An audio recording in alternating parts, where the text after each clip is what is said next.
नमस्कार, मेरा नाम है सुरेंद्र कुमार और एक बार पुनः आप सभी का दक्षिणा ई क्लासरूम में बहुत बहुत स्वागत। अपन बातें कर रहे हैं भाई साहब JEE advance paper CT2। Yes, paper 1 का डिस्कशन हमने कंप्लीट कर लिया है। पेपर 2 के डिस्कशन में आपका हार्दिक अभिनंदन है। आइए खेला स्टार्ट करते हैं। पेपर 2 जो है हमारा फिजिक्स का कार्यक्रम हो रहा है। क्वेश्चन नंबर 15 मैथमेटिक्स है, part second physics. Question number 16 यानी 16 वाले क्वेश्चन से हमारा फिजिक्स स्टार्ट हो रहा है। तो आइए क्लास स्टार्ट करते हैं। Question number 16। उम्मीद है कि आपके लिए ये पेपर अच्छा रहा होगा। डिफिकल्टी देखते हैं क्या है इसकी डिफिकल्टी, फिर अपन ओवरऑल एनालिसिस की बात करेंगे जब इसको पूरा अपन डिस्कस कर लेंगे। पेपर 1 एंड पेपर 2 के कंप्लीट बातें करूंगा अपन की डिफिकल्टी वाइज कैसा। तो आइए बात स्टार्ट करते हैं, काम की बात करते हैं, सीधे सवाल पे पढ़ते हैं। सवाल नंबर 16। सवाल नंबर 16 जरा ध्यान से देखिए क्या है सवाल नंबर 16। सवाल नंबर 16 है, there are 3 non zero vectors A, B and C। Following information are given. यानी कि ये बोला गया है कि वेक्टर A प्लस B का रिजल्टेंट C है, मैग्नीट्यूड A 10 यूनिट है और angle between vector A and B कितना है 127 डिग्री है। यानी कि अगर ये वेक्टर A है, अगर ये वेक्टर A है और ये मान लो वेक्टर B है, तो C क्या है, वो रिजल्टेंट है। किसका रिजल्टेंट है, A प्लस B का। Vector A plus B is equal to C vector. और एक और इंफॉर्मेशन दी है, magnitude of vector A। Vector A का मैग्नीट्यूड क्या है आपके लिए 10 यूनिट है और angle between vector A and vector B जो आपको दिया गया है ये है 127 डिग्री। ये क्या है 127 डिग्री। फिर आपको बोला गया कि which of the following options are correct है। अच्छा, मिनिमम वैल्यू ऑफ C पूछा गया है। तो एक बात बताइए, वेक्टर A, मान लीजिए कि ये वेक्टर A है, मान लीजिए कि ये वेक्टर A है। वेक्टर B का इससे एंगल क्या बनने वाला है, वेक्टर B का इस वेक्टर A से एंगल जो है वो आपको दिया गया है सवाल के अंदर 127 डिग्री। 127 डिग्री। मैंने कहा अच्छा भाई साहब बहुत बढ़िया, बहुत शानदार। हो ये कैसे बनेगा, मैंने कहा इसको उठा के यहां रख दीजिए, दोनों का पूंछ मिल जाएगा और तब दो एंगल बनते हैं। जो स्मॉलर वाला एंगल है वही आपका एंगल बिटवीन टू वेक्टर हो जाता है। 127 डिग्री 180 डिग्री से कम है तो ये एंगल हो गया अपना। तो ऐसा कुछ रहेगा बी वेक्टर, और जहां बी वेक्टर खत्म होगा वहां से आप कनेक्ट कर दीजिए। यहां से आप कनेक्ट कर दीजिए। जैसे मान लो कि बी वेक्टर यहां खत्म हुआ है, टक टक टक टक टक टक टक टक टक, ये आपका क्या हो जाएगा, उनका रिजल्टेंट सी वेक्टर। इस लाइन पे कहीं आपको बी को खत्म करना है ताकि आपकी ये वाली दूरी मिनिमम हो। ये वाली दूरी मिनिमम तब होगी, आप यहां पे खत्म करेंगे भी ऐसा होगा, ऐसे ऐसे ऐसे ऐसे। हमको तो लगता है कि इधर कहीं खत्म कीजिए बी वेक्टर को, जिससे कि क्या हो जाए, ये 90 डिग्री हो जाए और ये मिनिमम दूरी आ जाए। इस पॉइंट से लेके ये वाली लाइन की मिनिमम दूरी अगर आपको निकालनी है तो परपेंडिकुलर डाल दो। यानी सी वेक्टर ऐसा हो जो यहां बी का एंड पॉइंट यहां पे हो और ये एंगल 90 बन रहा हो। उम्मीद है कि आपके भेजे में ये बात उतरी होगी। उम्मीद है कोई बहुत टफ चीज नहीं है। इसी लाइन के अलोंग बी वेक्टर होगा, कहीं भी हो सकता है, पर जहां खत्म होगा उससे इसको कनेक्ट करना है कि ये एंगल 90 बनना चाहिए, जिससे कि ये दूरी मिनिमम आ जाएगी। अच्छा भाई साहब, ओहो, तो अब इसका मैग्नीट्यूड मिनिमम होगा। ये एंगल आपके लिए कितना हो गया है 53 डिग्री है। सी का अगर मैग्नीट्यूड चाहिए आपको तो बेसिकली आपका ये वाली दूरी, इसका मैग्नीट्यूड क्या है A है, तो C is equal to basically A sine 53 degree. A की वैल्यू आपको क्या दी हुई है सवाल में 10 दी हुई है। साइन 53 डिग्री 4/5 होता है, तो आपका आंसर आ जाएगा 8 यूनिट। क्या आ जाएगा आंसर 8 यूनिट। यानी कि C का मैग्नीट्यूड आपके लिए होने वाला है 8 यूनिट। अच्छा भाई साहब, ओहो, ऑप्शन ए में बोल रहा है 6। मैंने कहा गलत है, ऑप्शन बी सत्य हो गया है। ए गलत हो गया भाई साहब, बी सही हो गया है। आइए बढ़ते हैं सी पे। सी वाला क्या है, when magnitude of vector A and B are same angle है, of the same angle, when magnitude of vector A and C are same angle between B and C and O। बोल रहा है भाई साहब, वो क्या बोल रहा है कि भैया ऐसा कुछ हो A और C का मैग्नीट्यूड सेम हो जाए, A एंड C का मैग्नीट्यूड क्या हो जाए, सेम हो जाए। मैंने कहा ये वेक्टर आपका A है ओ हो, ये वेक्टर आपका बी है और ये एक वेक्टर आपका सी है। आप बोल रहे हो कि C इज इक्वल टू ए है। इसका मतलब क्या है कि ये एंगल, ये लेंथ और ये लेंथ सेम है, इसका मतलब ये एंगल और ये एंगल बराबर है। ऐसा कैसे बोल दिया? अरे ये तो 7वीं 8वीं में पढ़ा था। ये एंगल आपका 127 डिग्री होगा, तो ये 53 डिग्री होगा, तो ये 53 डिग्री होगा, तो ये कितना हो गया है आपका 53 यानी 6 और 10, हाँ तो 106 है, तो ये आपका कितना हो जाएगा 74 डिग्री, ताकि टोटल आपका 180 डिग्री हो जाएगा। अब आपको बोल रहा है बी एंड सी के बीच का एंगल, बी एंड सी के बीच का एंगल, बी एंड सी के बीच का एंगल 53 हो जाएगा एंड ए एंड सी के बीच का एंगल 74 हो जाएगा एंड ए एंड बी के बीच का एंगल 127 डिग्री दिया हुआ है। वेक्टर का एक सवाल था, डिफिकल्टी वाइज में इसको मतलब इजी टू मॉडरेट में ही डालेंगे, कोई बहुत डिफिकल्टी वाला सवाल नहीं था, थोड़ा सा आपको लॉजिक लगाना था कोई और आप इसके आंसर तक पहुंच जाते। तो इसका आंसर होगा आपका बी, सी और डी, यानी कि तीनों ऑप्शन सही है, ए गलत है। आइए आगे बढ़ते हैं नेक्स्ट वाले सवाल पे। 16 के बाद नेक्स्ट सवाल है अपने पास 17। आइए बढ़ते हैं 17वें सवाल पे। मेरा दिल भी कितना पागल है कि प्यार तुमसे। अरे काम भूल गए यार, सब हम सवाल डिस्कस कर रहे हैं भैया, गाना गाने आए हैं क्या? सवाल आइए ध्यान से देखिए। 17 वाला सवाल, particle of mass m starting at rest. बहुत बढ़िया भाई साहब, ओ हो एक पार्टिकल है जिसका मास m है, रेस्ट से स्टार्ट हो रहा है। बढ़िया भाई साहब। यू की वैल्यू क्या है? यू की वैल्यू है 0। हो जाओ यार, साफ हो जाओ अच्छे से। Particle of mass m, particle of mass m, initial speed क्या है उसकी? 0 है। इनिशियल स्पीड क्या है?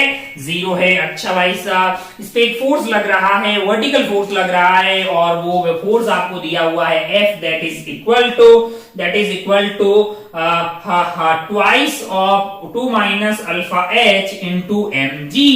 नीचे इस पे क्या लग रहा होगा? मैंने कहा नीचे mg लग रहा होगा और ये ऊपर की तरफ प्रस्थान कर रहा होगा। मान लो कि एक्सेलरेशन a हो गई है, तो नेट फोर्स हो गया m into a, that is equal to f minus mg। क्या बोलते हो, है ना? m इंटू a को मैं लिख सकता। अच्छा f की वैल्यू क्या है? मैंने कहा f की वैल्यू है 2 minus alpha h mg minus of mg, है ना लाला? ओके, m ने m की बत्तियां गुल कर दी भाई साहब। a की वैल्यू क्या आ रही है? यहां से आपके पास आ रही है 2g और यहां से माइनस g, यानी कि ये हो गया है g माइनस अल्फा एच जी, है ना? अच्छा, ये एक्सेलरेशन आ गया है। मैंने कहा बहुत बढ़िया भाई साहब, acceleration is function of h, और h वहां पे क्या है? हाइट होगी शायद, है ना? Where is with height h जो है इस वाले लेवल से ऊपर की तरफ की हाइट है। मैंने कहा बहुत बढ़िया भाई साहब। ओ हो, ये alpha is positive constant if h is the maximum height to which the particle rises. अब मैक्सिमम हाइट कहां तक जाएगा ये हमें पता करना है। तो मैंने कहा एक्सेलरेशन को मैं लिख सकता हूं dv बाई dt, या फिर मैं ये भी लिख सकता हूं v dv बाई dh। लिखा जा सकता है कि नहीं लिखा जा सकता है? लिखा जा सकता है। That is equal to g minus alpha h g. तो भैया v dv is equal to g dh minus alpha g h dh। Integration कर दीजिए, है ना?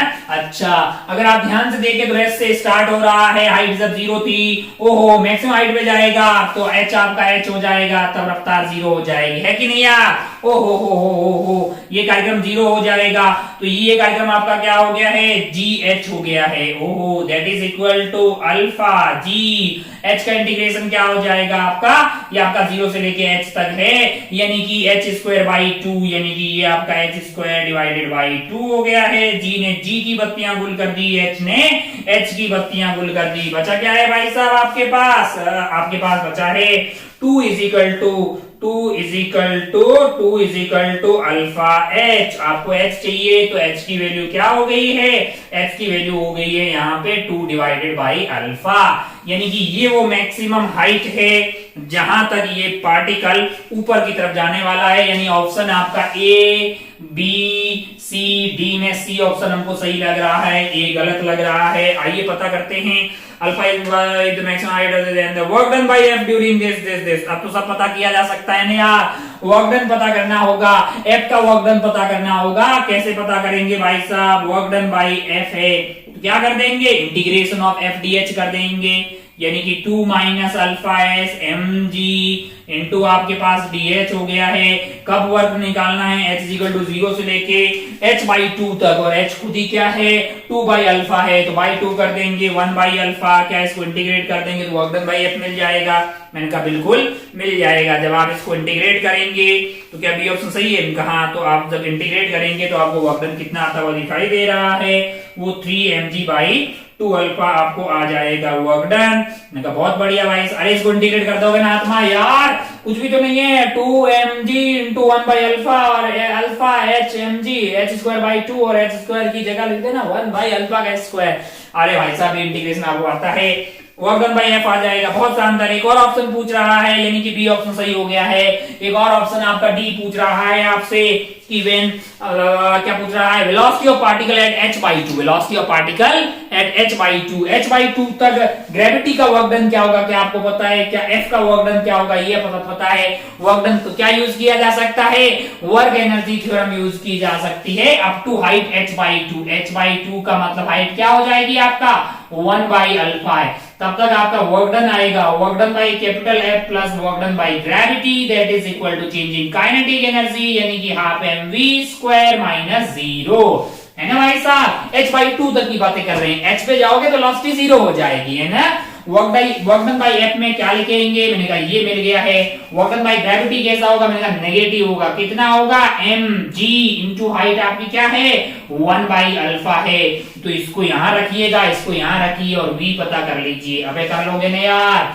इसको जब कर रहे हैं तो आपके पास v की वैल्यू आ रही है, कर लेंगे, इसमें कुछ भी तो नहीं है।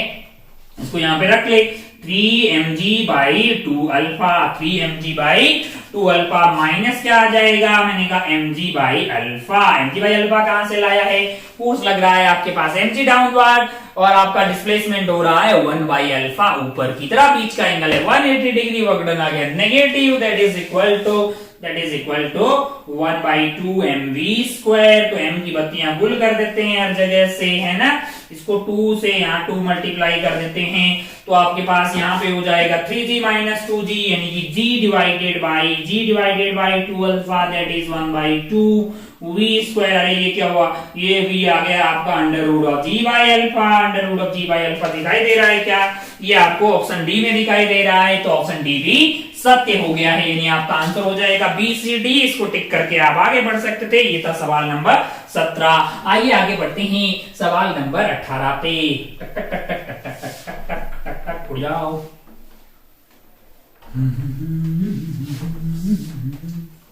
चलिए भाई साहब जरा ध्यान से देखिए सवाल नंबर 18। सवाल नंबर 18 अब जरा ध्यान से देखिए, यहाँ पे काइनेटिक एनर्जी और एक्स का एक कर्व दिया हुआ है। किसका कर्व दिया हुआ है? वाई एक्सिस पे काइनेटिक एनर्जी है। वाई एक्सिस पे क्या है? काइनेटिक एनर्जी है जूल के अंदर, और एक्स एक्सिस पे क्या है? एक्स दिया हुआ है मीटर के अंदर। कर्व कैसा दिया हुआ है?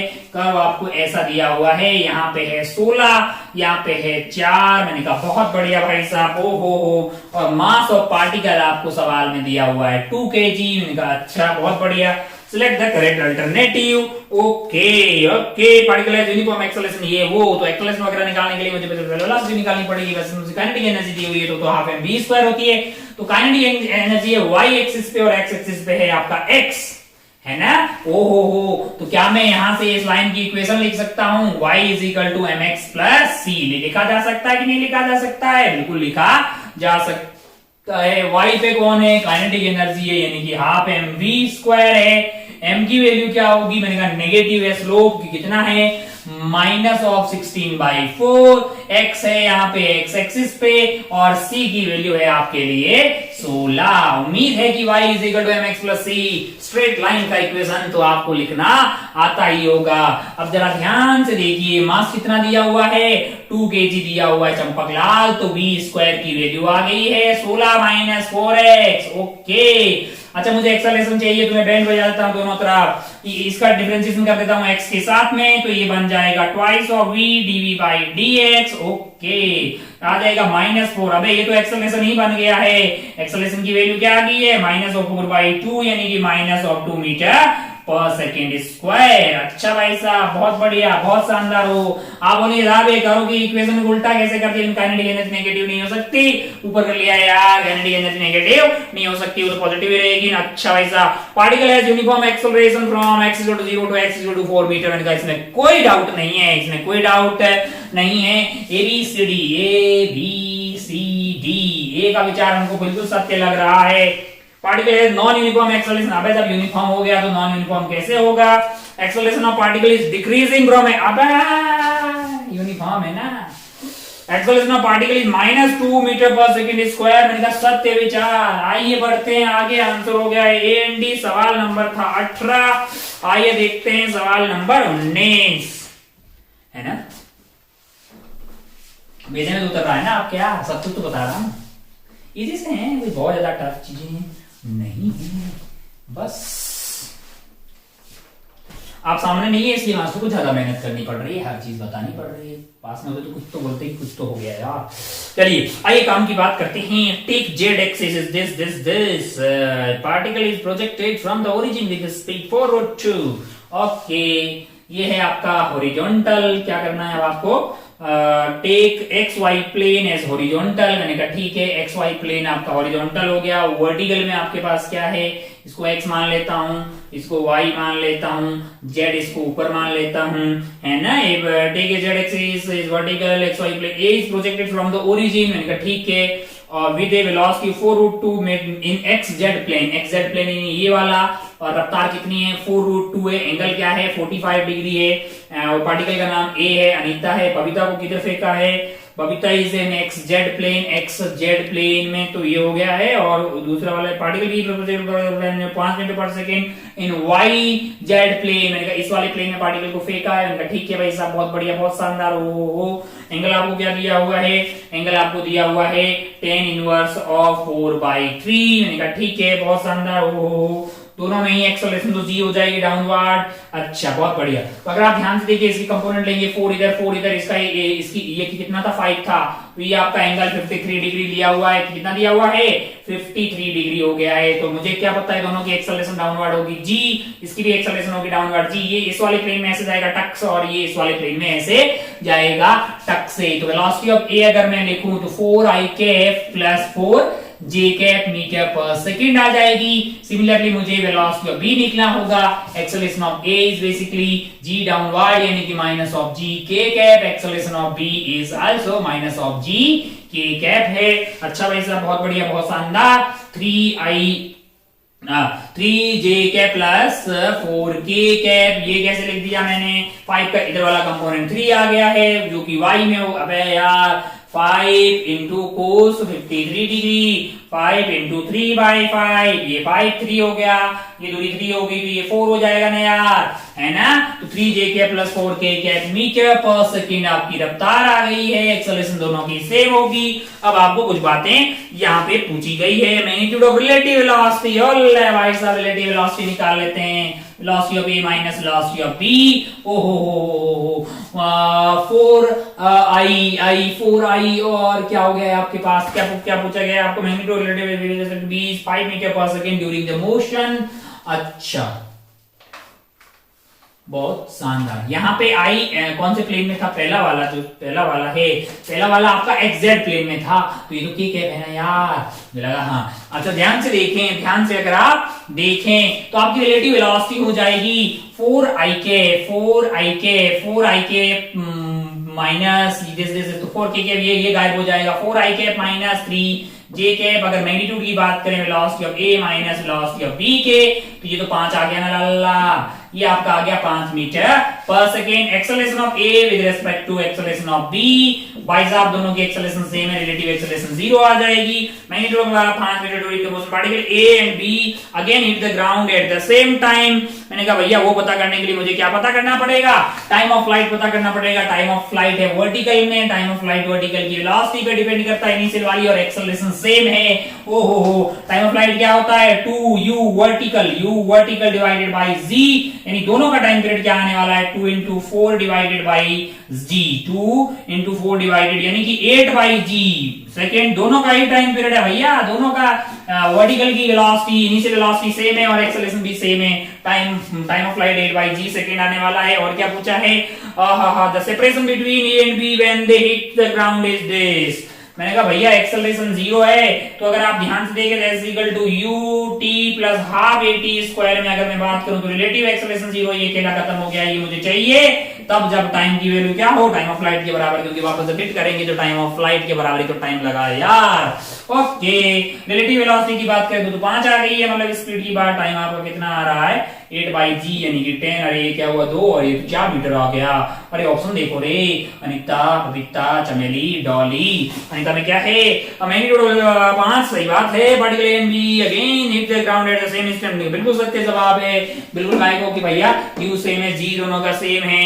The separation between A and B at the ground is 4 metre, मैंने कहा ये रहा 4 मीटर।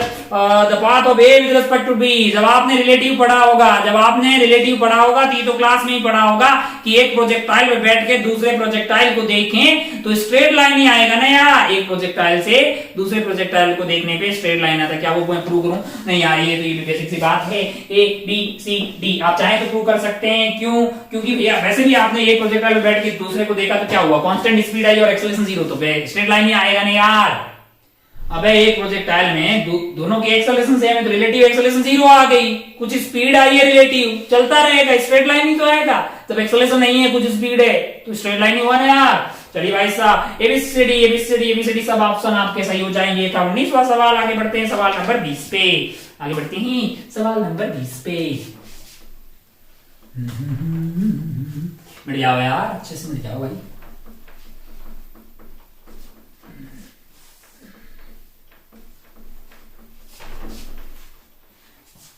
सवाल नंबर 20, पेन जी थोड़ा अच्छे से चल लो। सवाल नंबर 20 क्या है, 20 वाला सवाल जरा ध्यान से देखिए। वाह वाह, a man is standing on the top of a building of 100 meter high, he throws the two balls vertically downward। एक भाई साहब एक बिल्डिंग के ऊपर खड़े हैं, बिल्डिंग का हाइट वाकई कितना है 100 मीटर की हाइट की बिल्डिंग है, बिल्डिंग का हाइट क्या है 100 मीटर है। मैंने कहा बहुत बढ़िया भाई साहब, बहुत शानदार। हो he throws two balls vertically upward in a time interval less than 2 second. मैंने कहा बहुत बढ़िया। later ball is thrown at the velocity of the half of the first, यानी दो बोले फेंक रहा है, बहुत फेंकू आदमी है। पहली बॉल को फेंक रहा है मान लो, और दूसरी बॉल बाद में फेंक रहा है, कुछ टाइम बाद में, मान लो टी टाइम बाद में फेंक रहा है। लेकिन जब पहली बॉल अच्छा दूसरी बॉल से पहली वाली की स्पीड डबल है, मतलब सेकंड वाले की अगर मैं v मान लूं, ये 2 है ये 1 है, तो पहले वाले की क्या हो जाएगी 2v हो जाएगी। मैंने कहा अच्छा बहुत बढ़िया भाई साहब। The latter ball is thrown at velocity of latter ball velocity half of the first है। The vertical distance between them is always 15 metre. The vertical gap between the balls is 15 metre. मैंने कहा ठीक है, कब जब time t is equal to 2 second आ जाए and the gap is found to remain constant till both are in the motion. मैंने कहा भैया t is equal to 2 second पे ये बोल रहा है कि दोनों बॉल के बीच का गैप क्या है, दोनों बॉल के बीच का, यानी कि जो जहां भी रहेगी ये 15 मीटर है, और बोल रहा है ये हमेशा 15 ही रहेगा। अगर हमेशा 15 रहेगा भाई साहब, t is equal to 2 second पे आपको बोला है कि गैप 15 है, और गैप बोल रहा है हमेशा कांस्टेंट ही रह रहा है। अगर गैप हमेशा कांस्टेंट रह रहा है, इसका मतलब क्या है कि उनकी जो एक बात बताओ, रिलेटिव एक्सेलरेशन क्या होगी, वो तो 0 हो जाएगी। क्यों हो जाएगी 0 भाई साहब, क्यों हो जाएगी 0? क्योंकि आपको पता है दोनों का एक्सेलरेशन g है, तो रिलेटिव क्या हो गया 0। अब आप देखें कि दोनों की अगर इनिशियल स्पीड सेम हो जाए, तो रिलेटिव स्पीड में 0 आ गई, तो जो गैप रहेगा वही हमेशा रहेगा। अबे यार, अब तो बोलेगा सेम कैसे, ये v और ये 2v है। मैंने कहा तब जब फर्स्ट वाली बॉल कोई कहीं हाइट पे गई होगी, तब आपने सेकंड वाली फेंकी होगी, तब जो सेकंड वाले की इनिशियल रफ्तार है वो फर्स्ट वाले की उस टाइम की रफ्तार के बराबर हो जाए, तब वाले सेकंड वाले की स्टार्टिंग वाली रफ्तार जब सेकंड वाली स्टार्ट हो रही है तब फर्स्ट वाले की क्या रफ्तार की इक्वल हो जाए। वेलोसिटी, रिलेटिव वेलोसिटी क्या आ गई, 0, मस्त रहो। जो सेपरेशन था वो सेपरेशन 15 होगा, वो हमेशा ऐसा ही रहेगा भाई साहब। अरे यार तो माना कि ये t is equal to T पे आपने सेकंड वाली बॉल फेंकी है और ये बोला गया सवाल में कि t 2 सेकंड से कम है, तब तक इसकी जो है इसकी रफ्तार क्या हो जाएगी, मैंने कहा v is equal to you plus a t, यानी कि u की वैल्यू 2v हो गई है, u प्लस ए टी यानी कि g इंटू टी, और ये रफ्तार अगर v के बराबर हो जाए तो u रिलेटिव 0 हो जाएगा और ये रिलेटिव ऑलरेडी 0 है, तो सेपरेशन हमेशा कांस्टेंट रहेगा। हो ध्यान से अगर आप देखें तो आपके पास क्या हो गया है, यहाँ पे आपके पास v is equal to g t, यानी कि 10t is equal to v आ रहा है। मैंने कहा अच्छा भाई साहब बहुत बढ़िया, v पता होगा तभी ना t निकाल पाएंगे। मैंने कहा हाँ, एक और इंफॉर्मेशन दी है कि मान लो कि t is equal to T dash 2 second पे रिलेटिव सेपरेशन उनकी 15 मीटर है, यानी कि 2 सेकंड तक t is equal to T dash is equal to 2 second पे t dash is equal to 2 second पे आपको क्या करना है, इनके बीच का फासला 15 मीटर है, इनके बीच का फासला क्या है 15 मीटर। मैंने कहा बहुत बढ़िया भाई साहब, बहुत शानदार।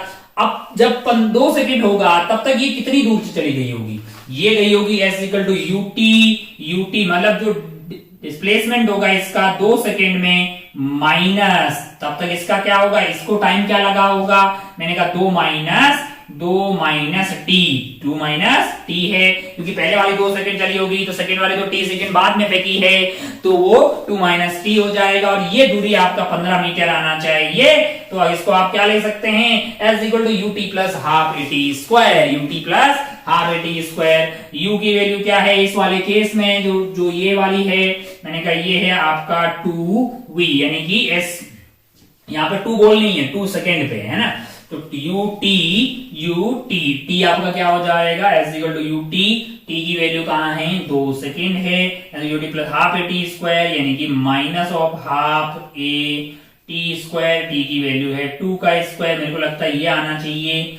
इसकी इनिशियल स्पीड क्या है, इसकी इनिशियल स्पीड थी v, टाइम आपका क्या हो जाएगा, टाइम हो जाएगा 2 minus T minus of 1/2 into 10 into 2 minus T का होल स्क्वायर, और ये कार्यक्रम है 15। ये कार्यक्रम क्या है 15 है भाई साहब। हो एक रिश्ता आपको यहाँ पे मिला हुआ है, एक रिश्ता यहाँ पे मिला हुआ है। क्या सॉल्व करके हम v और t निकाल सकते हैं। मुझे लगता है आप इसको सॉल्व कर पाएंगे। मैंने बस इक्वेशन सही बनाई है, 1/2 into we ji by 2 into 2 का स्क्वायर v माइनस 2 ला। अरे आप जब इसको सॉल्व करेंगे, इसको जब सॉल्व करते हैं तो v की वैल्यू आएगी आपके पास 10 मीटर पर सेकेंड। अगर अच्छा t को हटा देंगे भाई, t की जगह क्या डाल देंगे आप v/10, इसमें रिप्लेस करके सॉल्व कर दीजिए आसान करके। v की वैल्यू 10 आएगी, और अगर आप v की वैल्यू 10 यहाँ पे डालेंगे तो ये आपके पास 10t इज इक्वल टू 10 आ गया, t की वैल्यू 1 सेकेंड आ गई। अगर t की वैल्यू 1 सेकेंड आ गई तो आइए देखते हैं अनिता बबीता चंद्र डॉली को। ये ऑप्शन बोल रहे हैं आपके लिए, ये ऑप्शन है second ball is thrown exactly 0.5 second after the first ball thrown. मैंने कहा गलत विचार, 1 सेकंड है भैया, तो ए गलत हो गया है, बी सही है। सी बोल रहा velocity of projection of balls are 20 and 10। मैंने कहा v की वैल्यू आ गई है 10, तो 10 और 20 हो गया ना यार, v एंड 2v। अच्छा डी में बोल रहा है velocity of projection of ball 40 and 20। मैंने कहा गलत जवाब, तो आपका ऑप्शन हो गया है बी एंड सी आपके आंसर हो गए हैं। ये था सवाल नंबर 20। आगे बढ़ते हैं 21 पे, मिल जाओ यार। कोई बहुत टफ नहीं है, बस आपको एग्जाम में कूल रहना है, और सारे सवाल नहीं भी होंगे, हाँ ऑब्वियस है। तो आपको पता है कि ये एडवांस के पेपर में कट ऑफ जो है फुल मार्क्स नहीं होती है, मतलब आपको 40-50% कर लेंगे तो आपको बहुत बढ़िया कॉलेज में बहुत बढ़िया ब्रांच मिल जाएगी। आइए खेला खेलते हैं। सवाल नंबर 20 के बाद 21 पे पढ़ते हैं। 21 वाला सवाल क्या है, 21 वाला सवाल जरा ध्यान से देखिए। 2 particle p of mass 2m, q है, उसका मास कितना है m है। मैंने कहा एक पार्टिकल p है, एक पार्टिकल q है, इसका मास m है, इसका मास कितना है 2m है। मैंने कहा बहुत बढ़िया भाई साहब, 2m हो गया है। Are subjected to mutual force of attraction, दोनों में क्या लग रहा है, प्रेम लग रहा है, आपस में क्या है, दोनों में प्रेम है। मैंने कहा ठीक है भाई साहब। ओ हो हा P इज एट रेस्ट, मैंने कहा इसकी इनिशियल रफ्तार क्या है, 0 है। And Q is moving away from the U with A speed of, अच्छा दूर जा रहे हो, E जो है उधर की तरफ जा रहा है 5U से। मैंने कहा ठीक है, अच्छा भाई साहब। 5U at a later instant T is equal to T, बोल रहा है ये T इज इक्वल टू 0 की घटना है। T is equal to capital T पे कुछ बातें हो रही है। मैंने कहा ठीक है, ये अपना P हो गया, ये अपना Q हो गया, इसका मास m है, इसका मास 2m है। आप इंफॉर्मेशन दे रहे हो कि T is equal to T before any collision has taken, Q is moving toward O, Q is moving toward O। मैंने कहा अच्छा इधर बदल गए हैं, इनकी डायरेक्शन बदल गई है क्योंकि इनसे प्रेम लग रहा था। विद स्पीड ऑफ U है, विद स्पीड ऑफ U है। मैंने कहा अच्छा भाई साहब बहुत बढ़िया, ये इंफॉर्मेशन दी है, इसके बारे में कुछ नहीं बोला है। एक बात तो जायज है कि इसकी अब नॉन जीरो कुछ भी स्पीड तो होगी, पक्की होगी, क्योंकि इस पे फोर्स ऑफ अट्रैक्शन हमेशा लगा है। अरे हाँ कि नहीं यार, माना कि इसकी स्पीड v हो गई है, इधर की डायरेक्शन को पॉजिटिव लेता हूं, कोई एक्सटर्नल फोर्स नहीं है, Pi is equal to P final मुझे बोलने में बिल्कुल भी लाज शर्म आने वाली नहीं है। अगर आप ध्यान से देखें तो m इंटू 0 यहाँ पे हो जाएगा 2m into 5u, 2m is equal to 5u plus m into 0, that must be equal to m into v minus of 2m u, है ना लाला। ओके, अब अगर आप ध्यान से देखें, ये डायरेक्शन नेगेटिव हो जाएगी, मैंने उसको पॉजिटिव माना है, ये आपका 10mu हो गया है, यहाँ पे 2mu हो गया है, यानी कि m इंटू v की वैल्यू हो रही है 12mu, m ने m की बत्तियां गुल की, v की वैल्यू आ रही है 12u, है ना। अच्छा भाई साहब बहुत बढ़िया, बहुत शानदार। ओ आगे आपको सवाल क्या बोल रहा है, स्पीड जो है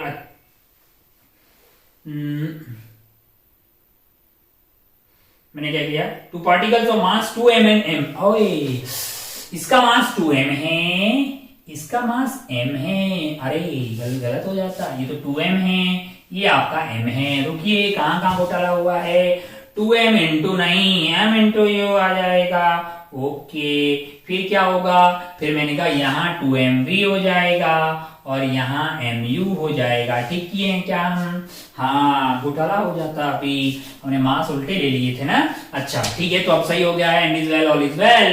Pi is equal to P final 2m into 0 plus m into u, यानी 5mu हो गया है। बाद में 2m वाले की रफ्तार v मान ली और इसका mu हो गया है। तो अगर आप ध्यान से देखें तो 2mv is basically equal to 6mu, 6mu है, m ने m की बत्तियां गुल कर दी, v की वैल्यू आ रही है 3u के बराबर। अच्छा भाई साहब बहुत बढ़िया, बहुत शानदार। आइए ऑप्शंस देखते हैं। पहला है momentum of particle P at T is equal to capital T, P का मोमेंटम 0 तो नहीं होगा, कितना होगा, मैंने कहा ये ऑप्शन चेक करते हैं, A B C D, कितना होगा भाई साहब, P इंटू V होगा, P is equal to M into V होगा, M खुद ही उसका 2M है, 2M इंटू V, V की वैल्यू 3U आ गई है, 6mu आएगा।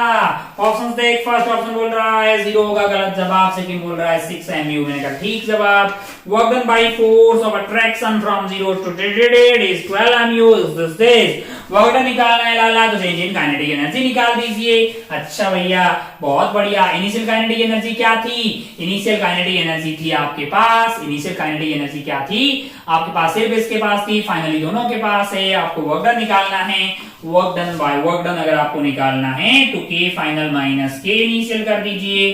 K फाइनल आपके पास क्या आएगा, मैंने कहा यहाँ पे 1/2, मास कितना है 2m है, रफ्तार कितनी है 3u है, का स्क्वायर आ जाएगा, प्लस मैंने कहा 1/2 मास m u स्क्वायर है, ये काइनेटिक एनर्जी फाइनल हो गई है। इनिशियली मैंने कहा इसकी तो 0 थी और इसकी कितनी थी, हाफ m 5u का स्क्वायर। सोल्व कर डालिए तो आपको क्या मिल जाएगा, यहां से आपके पास आ गया है 9u square plus 1/2 mu square. मैंने कहा अच्छा, और यहां से आ जाएगा 25 यानी कि आपके पास आ गया है -22/2 तो 1 से 1 घटा दीजिए, 9 - 12 -3 आ जाएगा, -3 mu², कहीं दिखाई दे रहा है? अगर आप ध्यान से देखेंगे तो ये ऑप्शन डी में दिखाई दे रहा है, ऑप्शन सी गलत है, ऑप्शन सी गलत हो गया है। डी को टिक करके आप आगे बढ़ सकते थे। अगर आपको ये सॉल्यूशन अच्छे लगते हैं या आपको बहुत ही अच्छे समझ में आता है तो मास्टर को ये बताएं, कमेंट करके कभी बताया भी करें। कुछ लोग करते हैं कमेंट, खैर काम की बात करते हैं। आपको समझ में आना ज्यादा जरूरी है, वो बिल्कुल करते रहना, बगैर उसके काम चलने वाला नहीं है। 21 के बाद आगे बढ़ते हैं 22 वाले सवाल पे। 21 के बाद आगे बढ़ते हैं सवाल नंबर 22।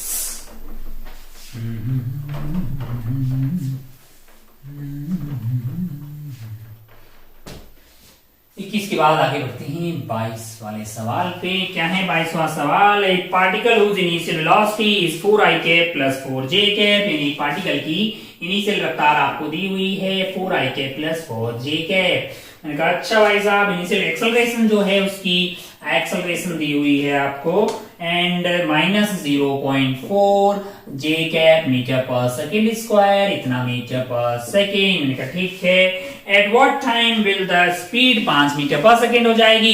कौन से वक्त पे ये वाले पार्टिकल की स्पीड 5 हो जाएगी? मैंने कहा अगर आप ध्यान से देखें तो एक्सेलरेशन है वर्टिकल डायरेक्शन में, जे में, यानी कि इसकी स्पीड किसी भी टाइम पे बात करूं तो भैया वो जो है आपकी एक्स में चेंज होने वाली नहीं है, एक्स में चेंज होने वाली बिल्कुल ही नहीं है। काय को लाला, काय को की एक्सेलरेशन एक्स में है ही नहीं। वाई में अगर बात करूं तो 4j है, 4j पहले 3.99j हो जाएगी, फिर कम होते होते 0 हो जाएगी, फिर ये पीछे की तरफ है नीचे की तरफ, तो भैया फिर माइनस में बढ़ेगी। तो अगर मुझे इसका मैग्नीट्यूड 5 चाहिए तो मुझे ऐसा क्यों लग रहा है कि +-3j अगर मैं ले लूं तब इसका मैग्नीट्यूड 5 आ जाएगा।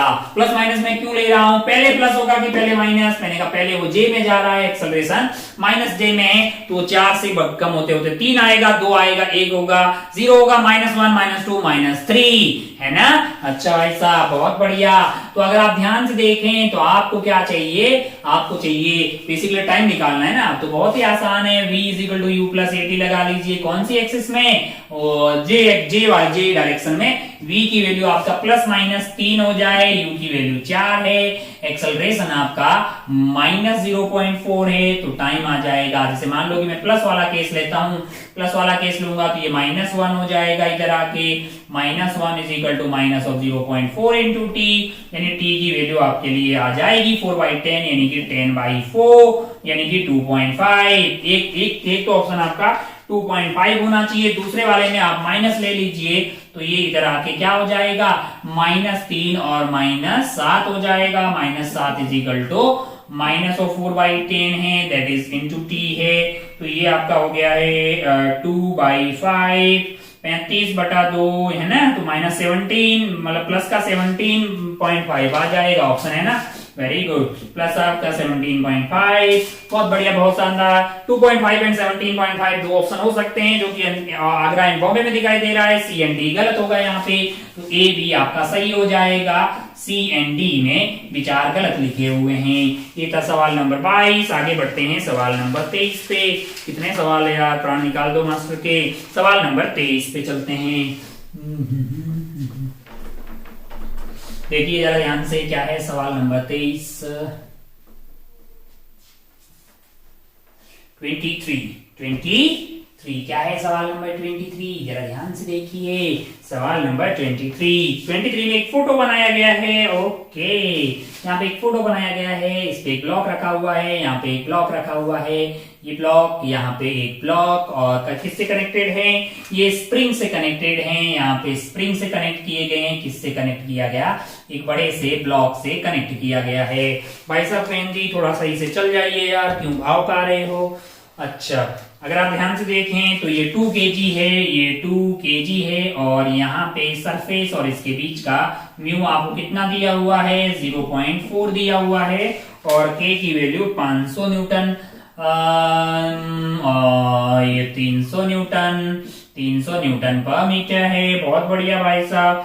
0.5 है म्यू यहाँ पे, और यहाँ पे है 0.6, यहाँ पे 4 kg है और यहाँ पे 5 kg है। आइए देखते हैं। अब आपको ऑप्शन चेक करने हैं। विच ऑफ द फॉलोइंग इज या आर नॉट पॉसिबल। अब नॉट पॉसिबल, क्या नॉट पॉसिबल हो कि x1 ऊपर वाले में दिखा रहा है elongation of upper and the lower spring. अच्छा, इसमें इलोंगेशन x1 है, इसमें x2 है। बहुत बढ़िया, बहुत ही शानदार।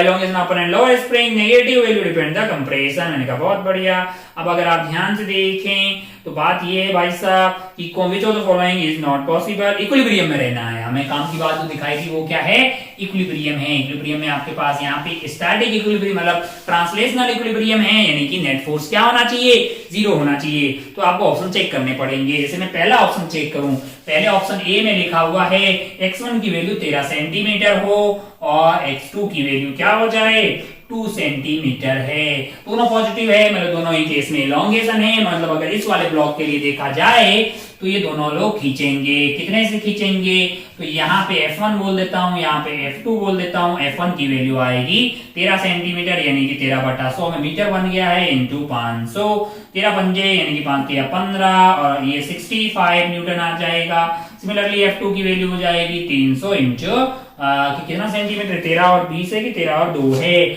2/100 आ गया है आपके लिए 6 न्यूटन। अच्छा, यानी टोटल इस वाले पे इधर की तरफ लगने वाला फोर्स हो जाएगा आपके पास 65 + 6 यानी कि 71 न्यूटन आ जाएगा। अच्छा, यहाँ पे फ्रिक्शन मैक्सिमम हो क्या सकता है, अगर आप ध्यान से देखें तो 4/10 इंटू यहाँ का नॉर्मल हो गया है 20। ओले, ये तो आरटी हो गया यार। अरे फिर तो ये तो चल जाएगा, इक्विलिब्रियम में रहेगा ही नहीं। अच्छा, मतलब ऑप्शन ए आपका मतलब कहाँ बोल रहा है विच आर नॉट पॉसिबल। मैंने कहा ऑप्शन ए में इक्विलिब्रियम नहीं रहेगा। सिमिलरली बी सी डी आप सब चेक कर लेंगे क्या, होशियार बच्चे हैं यार, क्यों मास्टर से इतना आसान सा टाइम पास करवा रहे हैं। आप बोलेंगे मान लो कि नेगेटिव हो तो क्या करेंगे। मैंने कहा भैया एक पॉजिटिव और एक नेगेटिव वाला देख लेते हैं अपन। x1 सी देख लेते हैं। सी में क्या है, x1 की वैल्यू आपको दी हुई है 1 सेंटीमीटर और x2 की वैल्यू आपको -8 सेंटीमीटर दी हुई है। x2 की वैल्यू आपको दी हुई है -8 सेंटीमीटर। आइए चेक करते हैं।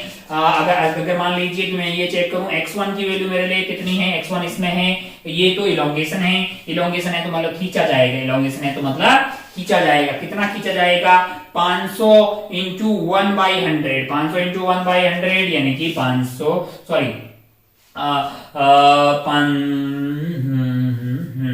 1/100 तो आपके लिए क्या हो जाएगा, F1 की वैल्यू हो जाएगी 1/100 इंटू 500, तो 5 न्यूटन आ जाएगा।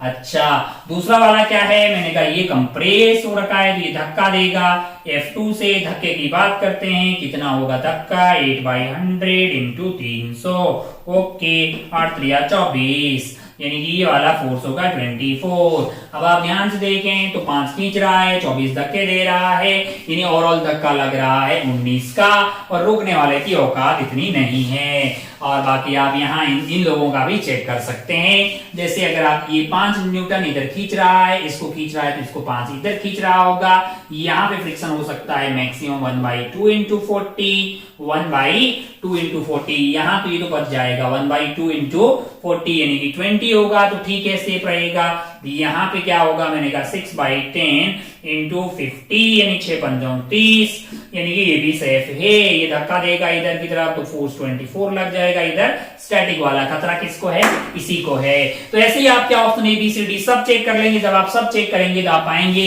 कि किसी भी कंडीशन में वो इक्विलिब्रियम में रह नहीं रहा है, यानी सारे ऑप्शन आपके आंसर हो जाएंगे। आपसे पूछा था कौन सी कंडीशन में वो इक्विलिब्रियम में नहीं रहेगा। आइए आगे बढ़ते हैं, ज्ञान की बातें कंटिन्यू करते रहते हैं। ये था सवाल नंबर 23। आगे बढ़ते हैं 24 पे। 24 वाला सवाल देखिए जरा ध्यान से, क्या है 24, क्वेश्चन नंबर 24। हाय मेरा दिन भी बढ़िया हो यार, बढ़िया बढ़िया बढ़िया बढ़िया बढ़िया।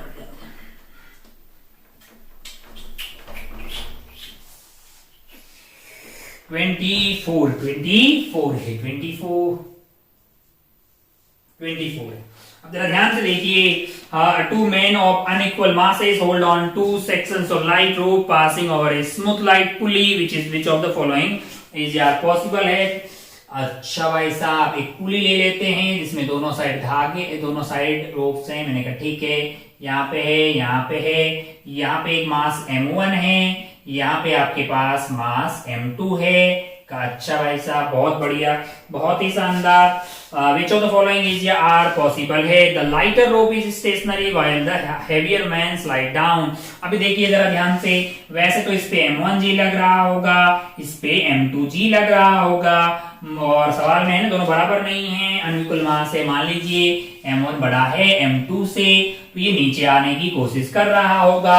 अच्छा, बचा कैसे सकते हैं? पहला ऑप्शन देखिए, लाइटर मैन इज स्टेशनरी। मैंने कहा ये रुक जाए, कौन?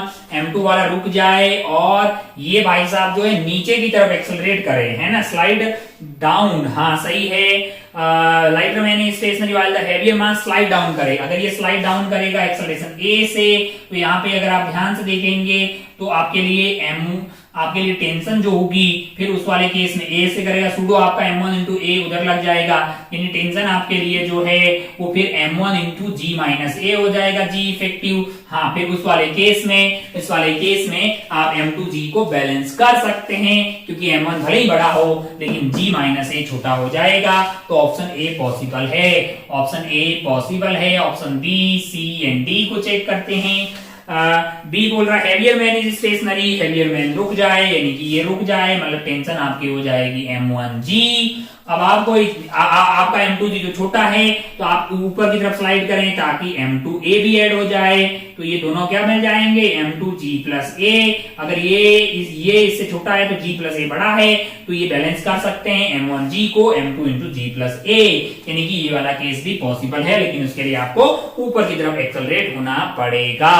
To man slide down with same acceleration same direction, मैंने कहा पॉसिबल ही नहीं है। सेम एक्सेलरेशन सेम डायरेक्शन में होगा तो या तो g प्लस a होगा, g माइनस a होगा, तो m1 और m2 तो बराबर नहीं है, तो बैलेंस नहीं हो सकता है। दोनों के लिए सेम होना possible. Two man moving acceleration of same magnitude in opposite direction, मैंने कहा हाँ, एक में g माइनस 1 हो और एक में g प्लस 1 हो, और g माइनस ए मतलब g माइनस ए होगा उसमें जिसका मास ज्यादा होगा, g प्लस ए उसमें होगा जिसका मास कम होगा, तो बैलेंस हो सकता है। बिल्कुल वैसा हो सकता है कि मास ज्यादा है तो m1 इंटू जी माइनस ए कर देते हैं, मास कम है तो g प्लस ए कर देते हैं, सॉल्व करके a की कोई एक वैल्यू तो आ ही सकती है। तो पॉसिबल केस आपके लिए ACD हो गया है, आपका आंसर होता है ACD। आइए आगे बढ़ते हैं सवाल नंबर 25 पे, सवाल नंबर 25 पे था 24, आगे बढ़ते हैं सवाल नंबर 25 पे। जरा ध्यान से देखिए क्या है सवाल नंबर 25 अगर आप ध्यान से देखें तो एक ट्रॉली बना रखी है जिसपे दो भाई साहब हैं। मैंने कहा ठीक है, पहले बना लेते हैं ट्रॉली। ट्रॉली के यहाँ भी टायर हो गए हैं, इस पे दो भाई साहब हैं, इसका नाम ए है, इनका नाम बी है।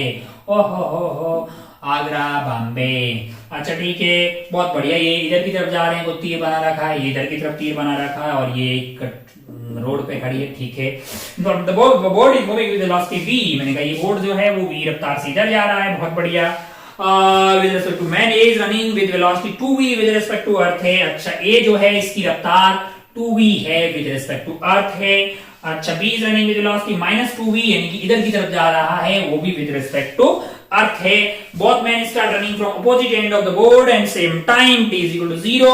ठीक है, length of the board is L है, कब मिलते हैं? मैंने कहा ये जो लंबाई है इनके बीच की L है और इनका मिलन हो रहा है t is equal to capital T पे।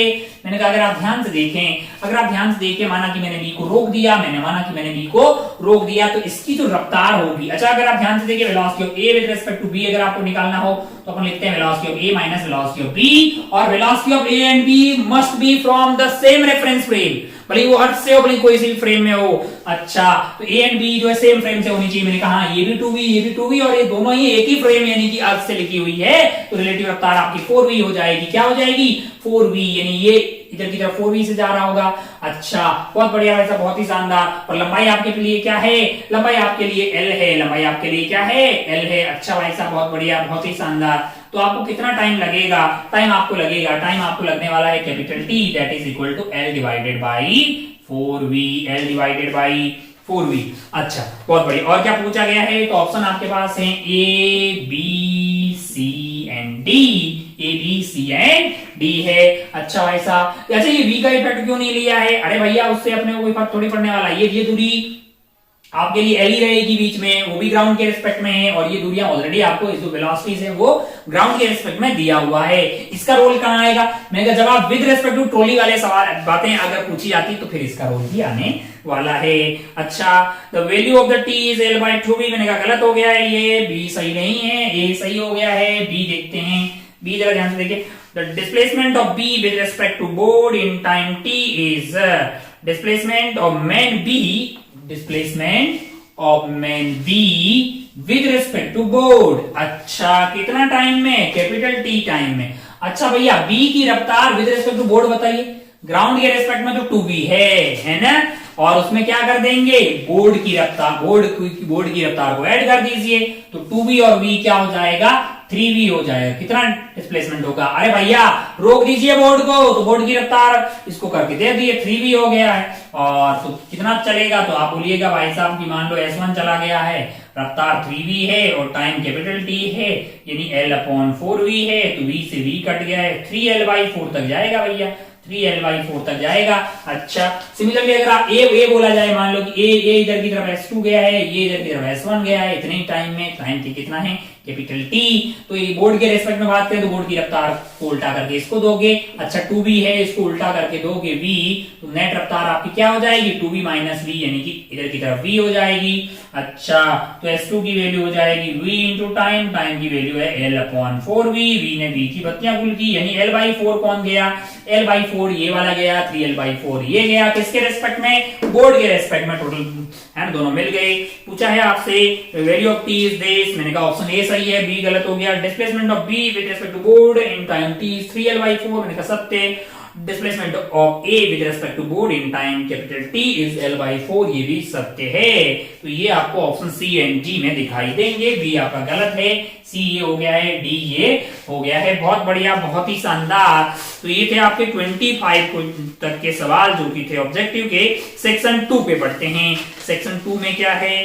1 2 3 4 5 सवाल है, मजा आएगा भाई साहब। आइए बढ़ते हैं सेक्शन 2 पे, आइए बढ़ते हैं सेक्शन 2 पे, यानी 26 वाले सवाल पे। पहले इसको उड़ाते हैं।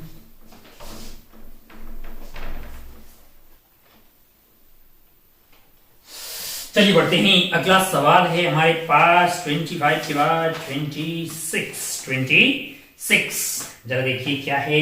अच्छा, मैच द कलर, ठीक है। 26 में क्या है, जरा ध्यान से देखिए। 26 में एक फोटो बना रखा है, ये है आपका ऐसे ऐसे ऐसे, ठीक है। यहाँ है 0,0 और ये एक्सिस है y, ये है z और ये है x। बढ़िया भाई साहब। और यहाँ पे क्या रखा हुआ है? स्क्वायर रखा हुआ है, भुजा है 8 मीटर, ये वाली दूरी है 16 मीटर और ये वाली दूरी क्या है? ये दूरी है आपकी 8 मीटर, है ना। अच्छा भाई साहब, बहुत बढ़िया, बहुत शानदार।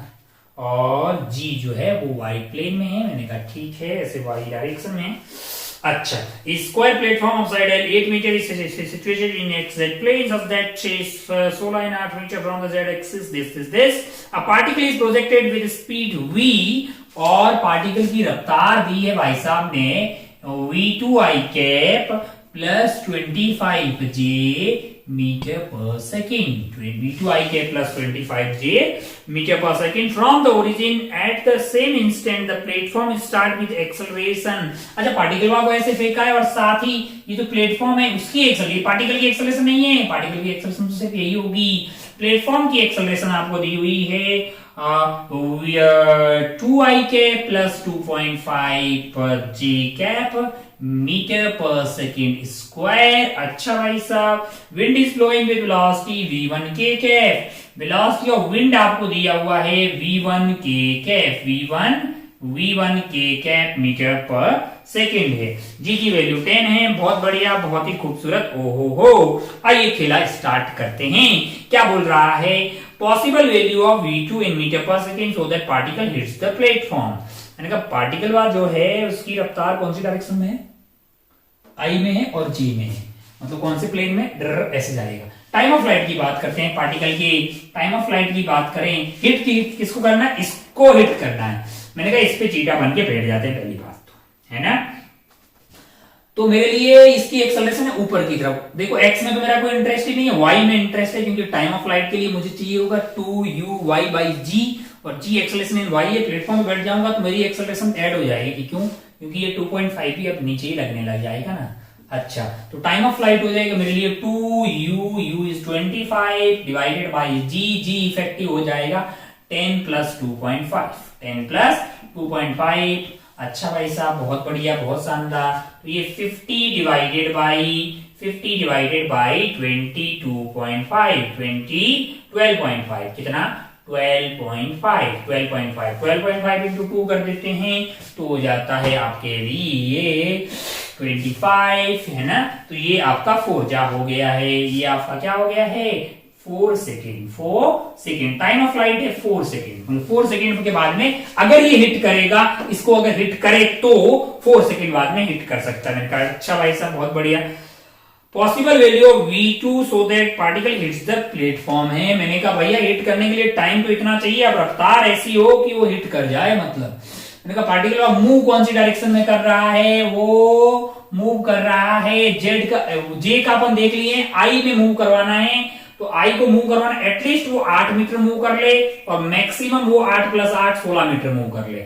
अच्छा, तो लगा देते हैं s = ut + ½ at²। अच्छा, प्लेटफॉर्म मूव कर रहा है क्या x में? मैंने कहा हाँ। तो प्लेटफॉर्म पे बैठे हैं ना अपन, मैंने कहा हाँ। तो पार्टिकल को एक्सेलरेशन इधर की तरफ क्या मिल जाएगी, पार्टिकल की रफ्तार तो v2 ही है, लेकिन एक्सेलरेशन 2 मिल जाएगी इधर की तरफ, है ना। अच्छा भाई साहब, बहुत बढ़िया। अच्छा 2 मिलेगी इधर की तरफ कि उधर की तरफ? इसने अपनी को उल्टा करके देगा ना, इसके खुद के पास 2 उधर की तरफ है, तो इसको तो रिटार्डेशन मिलेगी 2 उधर की तरफ।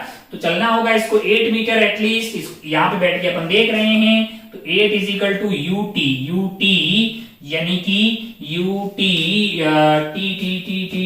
t टाइम ऑफ फ्लाइट तो अपने को दिया हुआ है, यानी कि आपका u हो गया है कितना v2 into time of flight is 4 second.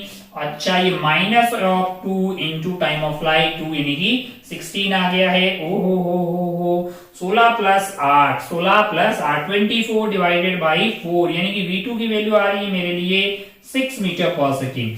एक वैल्यू आ रही है मेरे लिए 6 मीटर पर सेकेंड। दूसरी वैल्यू कहां से आएगी?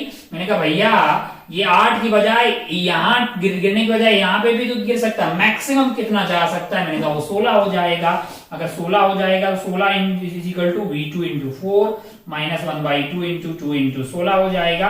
2 से 2 कट जाएगा, 16 + 16 32 हो जाएगा, बट्टा 4 करेंगे तो v2 की वैल्यू हो जाएगी आपके लिए 832 यानी कि 8 मीटर पर सेकेंड। 2 ऑप्शन हो सकते हैं, मतलब 6 और 8 के बीच में कुछ भी हो सकता है, 6 और 8 के बीच में कुछ भी हो सकता है। तो आइए देखते हैं ऑप्शंस, फिर अपन थोड़ा सवाल पे उठ जाते हैं। PQRS, P वाला आपको क्या बोल रहा है? Possible value of v2 so that particle will hit the platform. तो भैया वो आपकी 6 भी हो सकती है, 8 भी हो सकती है। तो 8 आपको दिखाई दे रहा है, यानी कि 3 इससे मैच होता हुआ दिखाई देगा, कॉलम 3 है ना। फिर आपको possible value of v1 so that particle hits the platform है। v1 यानी कि कौन सी डायरेक्शन में? v1 यानी कि विंड की रफ्तार जो है, विंड की रफ्तार अपने पास v1 है k कैप में। विंड इधर की तरफ आ रही है तो पार्टिकल को विंड ही लेके आएगी, और इसकी एक्सेलरेशन है क्या z में? मैंने कहा इसकी कोई एक्सेलरेशन नहीं है z में। तो विंड या तो उसको 4 सेकंड के अंदर एटलीस्ट 16 ले आए, या मैक्सिमम 16 + 8 24 ले आए, है ना। अच्छा, तो दूरी आपका d है = v × t आपको पता है, तो v आपका दूरी डिवाइडेड बाई टाइम हो जाएगा। या तो हो कितना 16 बटा टाइम 4 यानी कि आ जाएगा 4, या तो मैक्सिमम हो सकता है क्या हो सकता है वो आपका 16 + 8 यानी कि 24 डिवाइडेड बाई 4 यानी कि 6, या तो 4 और 6 के बीच में कुछ भी हो सकता है। 4 और 6 है। तो हमारा ऑप्शन में क्या है? पॉसिबल वैल्यू ऑफ v1 है 4 दिखाई दे रहा है 2 के अंदर, 4 दिखाई दे रहा है 2 वाले के अंदर। बहुत बढ़िया भाई साहब। आर पे चलते हैं। Possible value of time of flight for the particle to hit है। टाइम ऑफ फ्लाइट तो 4 सेकेंड आ गई है, जो कि आपको 2 में दिखाई दे रहा है, यानी कि आर से भी 2 मैच हो जाएगा। एस पे चलते हैं। एस में क्या है? Possible value of displacement of the particle in Y direction when V2 has possible value of displacement मतलब पार्टिकल का in y direction when V2 has its minimum possible value is. अच्छा V2 की वैल्यू क्या दे रहे हो, V2 की value minimum है। V2 की वैल्यू V2 हमने कहां से निकाला था, यहां से निकाला था। मतलब ये पार्टिकल जो है जस्ट इसको आके यहाँ पे हिट कर जाए, कहां पे, ये वाली एज को। खैर ये तो x की बात होगी, अपने को y में उसका डिस्प्लेसमेंट चाहिए, है ना। तो पार्टिकल का क्या होगा, यहाँ पे जाएगा, ड्रर हिट करेगा, लेकिन प्लेटफॉर्म खुद ही ऊपर आ जाएगा। भैया यही तो उसका y हो जाएगा। जितना प्लेटफॉर्म ऊपर जाएगा उतना ही पार्टिकल जो है t/4 सेकंड पे ऊपर होगा। हाँ, तो पता कर लो कि प्लेटफॉर्म कितना ऊपर गया है 4 सेकंड के अंदर, पता कर सकते हैं कैसे। मैंने कहा s इक्वल टू प्लेटफॉर्म के लिए ut plus half at²। Platform की इनिशियल रफ्तार 0 है। अच्छा भाई साहब, एक्सेलरेशन क्या है प्लेटफॉर्म की j के अंदर 2.5 है, यानी कि 5/2 है, और टाइम आपके पास 4 है, यानी कि 16 आ गया है, यानी कि 4। हमको तो लगता है 20 मीटर आंसर होगा, कैलकुलेशन अगर ठीक किए तो 20 मीटर का ऑप्शन आपको 4 में दिखाई दे रहा है। तो S में 4 आप देख लीजिए, ऐसा कॉम्बिनेशन कहां बनता हुआ दिखाई दे रहा है, ये आपको ऑप्शन ए में ही बनता हुआ दिखाई दे रहा है। तो इसको टिक करके आप आगे बढ़ सकते थे। तो 26 थोड़ा सा मतलब बुद्धि लगा के आप सवाल को सॉल्व करते, कोई बहुत ज्यादा डिफिकल्ट नहीं है, पर हाँ अच्छा सवाल बोला जाएगा, इसमें कोई दोहराए वाली बात नहीं है। 26 के बाद आगे बढ़ते हैं 27 वाले सवाल पे। 27 वाले सवाल पे बढ़ते हैं अपन। हाँ, 26 के बाद यहाँ पे देखिए आप 27 क्या है 27, जरा ध्यान से देखिए। 27 में आपको एक स्प्रिंग रिंग वगैरह दिया हुआ है, बना लेते हैं फोटो। मास M1 है, स्प्रिंग लगी हुई है, यहां है मास M2, और यहां पे लगा हुआ है फोर्स F, और यहां पे आपको अगर देखें तो ये वैल्यू K है, और ये म्यू है, ये म्यू है। टक टक टक टक टक टक टक टक टक टक टक, ठीक है। A एंड B, A का मास आपको M1 है जो 8 kg है, यानी ये 8 kg है, और B जो है वो आपके लिए कितना है, वो 16 kg है। मैंने कहा बहुत बढ़िया भाई साहब, बहुत शानदार। K की वैल्यू आपको 100 न्यूटन पर मीटर दिया है, बढ़िया भैया। म्यू की वैल्यू 0.2 दिया है, बहुत शानदार। हो क्या करना है, minimum value of force F in order to shift the block of mass M1। Mass M1 के ब्लॉक को शिफ्ट करने के लिए, यानी कि स्टार्ट करने के लिए मिनिमम वैल्यू क्या होनी चाहिए, फोर्स F की। Minimum value of force F in order to shift the block of mass M1। मैंने कहा M1 तब स्टार्ट होगा जब ये स्प्रिंग फोर्स यहाँ के लिमिटिंग फ्रिक्शन के बराबर हो जाए। यहाँ का लिमिटिंग फ्रिक्शन होगा 2/10 × 80, यानी कि 16 न्यूटन। अगर 16 होगा तो यहाँ का kx must be equal to 16, यानी कि x की वैल्यू होनी चाहिए 16 डिवाइडेड बाई 100 मीटर, यानी इतना ये वाला ब्लॉक आगे की तरफ शिफ्ट हो गया होगा 16 डिवाइडेड बाई 100 मीटर। अच्छा भाई साहब, स्प्रिंग एलोंगेशन इतना आ जाएगा। यहाँ पे फ्रिक्शन बताइए, यहाँ पे फ्रिक्शन की वैल्यू हो गई होगी आपके पास 2/10 × 160, यानी कि आपके पास 32 न्यूटन का फ्रिक्शन लग रहा होगा। आपको चाहिए F की मिनिमम वैल्यू, यानी कि F स्लोली वहां पे लेके जाए। तो ये क्या होना चाहिए, यहाँ पे अपन को वर्क एनर्जी थ्योरम लगानी पड़ेगी। वर्क एनर्जी थ्योरम क्यों, क्योंकि हमें क्या निकालना है, हमें F निकालना है, यानी कि नेट वर्क डन 0, यानी कि इसको कोई रफ्तार नहीं मिले, जस्ट खींच के लेके चला जाए, जस्ट स्टार्ट करने के लिए, शिफ्ट करने के लिए। तो वर्क डन आएगा आपका कैपिटल F का, वर्क डन आएगा फ्रिक्शन का, वर्क डन आएगा स्प्रिंग का, change in kinetic energy 0। Work done by F जो है वो आपका हो जाएगा कैपिटल F। F की मिनिमम वैल्यू ले रहे हैं क्योंकि यहाँ पे एनर्जी 0 दे रहे हैं, इनटू आपके पास दूरी जो है F का वर्क डन हो जाएगा, F का वर्क डन हो जाएगा 16 divided by 100। Positive work done होगा, फ्रिक्शन का वर्क डन नेगेटिव होगा, कितना लग रहा होगा फ्रिक्शन, 32 लग रहा होगा, 32 × 16 डिवाइडेड बाई 100। हो। और क्या होगा, स्प्रिंग का वर्क डन कैसा होगा, स्प्रिंग का वर्क डन बाई स्प्रिंग एक कंजर्वेटिव फोर्स है, you initial minus you final होता है, यू इनिशियल 0 है, और यू फाइनल आपका माइनस ऑफ हाफ kx² हो जाएगा, यानी कि माइनस ऑफ हाफ k की वैल्यू 100 है, x² कितना है, एक्स स्क्वायर आपके लिए यही हो गया है 16 डिवाइडेड बाई 100 का स्क्वायर इज इक्वल टू 0। तो अगर आप ध्यान से देखें तो 16f divided by 100 is equal to 32 into 16 divided by 100 plus आपके लिए 100 से 100 कट जाएगा यानी कि ऊपर आ जाएगा 16 इंटू 16 डिवाइडेड बाई 2 इंटू 100 है ना लल्ला। ओ हो 100 कट गया है, ये कट गया 8 बार। अच्छा भाई साहब 16 कट गए सारे। मैंने कहा हाँ एफ की वैल्यू क्या हो गई है, मैंने कहा 32 प्लस 8 ये तो 40 न्यूटन आ गया है। कोई ऑप्शन में 40 दिखाई दे रहा है? हाँ जी ऑप्शन 2 में दिखाई दे रहा है PQRS। पी में क्या मैच होता हुआ दिखाई दे रहा है? 2 दिखाई दे रहा है भाई साहब। ओके आइए आगे बढ़ते हैं। Negative of work done by friction on the block till this moment. मैंने कहा भैया फ्रिक्शन का वर्क डन तो चचा इतना है।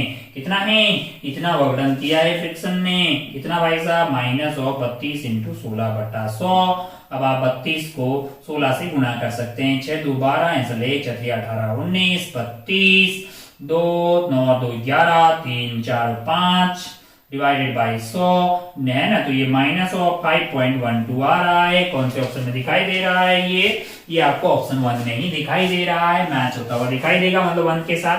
Work done by F this moment. F का वर्क डन कितना होगा? मैंने कहा ये होगा भाई साहब। एफ की वैल्यू क्या आ गई है? एफ की वैल्यू 40 आ गई है। तो वर्क डन बाई एफ होगा 40 इंटू 16 डिवाइडेड बाई 100। 1 मिनट से 1 मिनट कट गया है। 64 डिवाइडेड बाई 10 यानी कि 6.4 जूल का वर्क डन आएगा। कहीं ऑप्शन देख लीजिए, ऑप्शन 3 में ये आपको दिखाई देगा। है ना, कोई बहुत ज्यादा टफ सवाल नहीं है। बहुत अच्छे से आप इसको सॉल्व करते तो कर लेते, अच्छे से ट्राई करते तो minimum value of F in order to shift the block of mass m2 if it is applied on a. अब बोल रहा भाई साहब कि कार्यक्रम को चेंज कर देते हैं, हम एफ को इधर लगा रहे हैं यानी ए पे लगा रहे हैं। क्या आप अब दोबारा से खेला नहीं खेल पाएंगे? का बिल्कुल खेल सकते हैं। अब आपको स्टार्ट किसको करना है? अब आपको स्टार्ट जो है वो M2 को स्टार्ट करना है। M2 को अगर स्टार्ट करना है जरा ध्यान से देखिए, जरा ध्यान से देखिए। अब क्या बोला गया है? Minimum value of F in order to shift the block of mass M2 if it is applied. इसको शिफ्ट करना है यानी कि जस्ट स्टार्ट हो जाए यानी कि K इंटू एक्स की वैल्यू किसके बराबर हो जाए? 32 न्यूटन के बराबर हो जाए यानी x की वैल्यू 32 डिवाइडेड बाई 100 हो जाए भाई साहब। वर्क डन बाई F आएगा यानी कि वर्क डन बाई F आएगा, वर्क डन बाई स्प्रिंग आएगा, वर्क डन बाई फ्रिक्शन आएगा is equal to 0 minus 0। Okay ये कितना इधर की तरफ जाएगा? 32 बटा 100 मीटर जाएगा। और यहाँ पे फ्रिक्शन क्या आया था अपने लिए? 2 बाई 10 इंटू 80 यानी कि 16 आया था। तो वर्क डन F का वर्क डन होगा F into 32 divided by 100। Work done by friction की अगर बात करें तो नेगेटिव में वर्क डन आ जाएगा। अच्छा नेगेटिव वालों को उधर ले जाके पॉजिटिव कर लेते हैं। Work done by friction, work done by friction हो जाएगा आपका फ्रिक्शन खुद ही कितना है? 16 है। 16 इंटू 32 बटा 100 प्लस आपके एक्स स्क्वायर इधर से लेके तो 1/2 हाफ के is 100 into x square. X आपका 32 बटा 16 था तो 32 into 32 divided by 100 into 100। 1 minute से ये मिनटा कट गया, ये 100 ये 100 ये 100 कट गए और 32 कट गए। बचे कितने हैं? F is equal to 16 plus 16 2 से ये कट गया। हमको तो लगता है 32 कहीं दिखाई दे रहा है क्या आंसर में? 32 आपको 4 में दिखाई दे रहा है तो ये आपका 4 हो जाएगा। अब आप देख लीजिए ये मैट्रिक्स कहाँ मैच होती हुई दिखाई दे रही है? 2 1 3 4 2 1 3 4 2 1 3 4 2 1 3 4 ऑप्शन बी में दिखाई दे रहा है यानी आपका आंसर बी हो जाता। आपका आंसर क्या हो जाता? बी हो जाता। थोड़ा सा अगर आप बुद्धि लगाते तो इस सवाल को सॉल्व कर पाते। ये था 27। आगे बढ़ते हैं 28 वाले सवाल पे। क्या है 28 वाला सवाल? वक्त तो काफी हुआ है, खैर करते हैं, उड़ा देते हैं इसको। 27 के बाद में 28।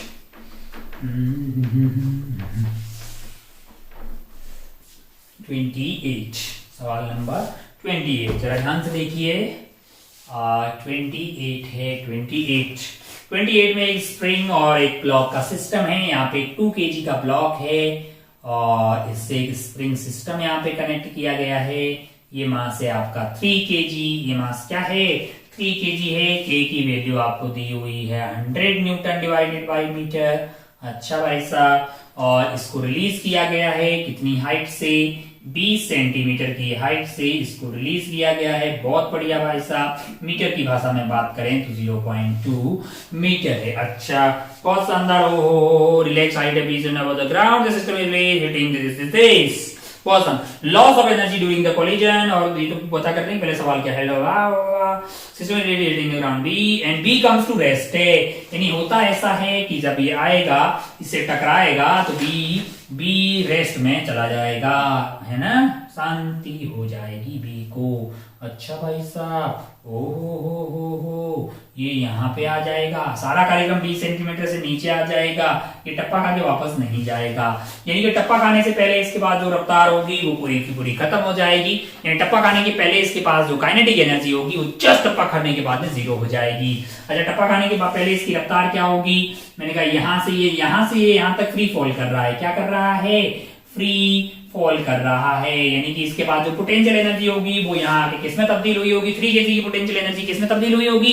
3 kg की काइनेटिक एनर्जी में। अच्छा, यहाँ पे काइनेटिक एनर्जी इसके पास कितनी थी? मैंने कहा mgh हो जाएगी 3 mg10 into 0.2 यानी कि 6 जूल था। यहाँ 6 जूल था, यहाँ बिल्कुल 0 जूल हो गया है। तो वो कहाँ गया है? वो खत्म हो गया है।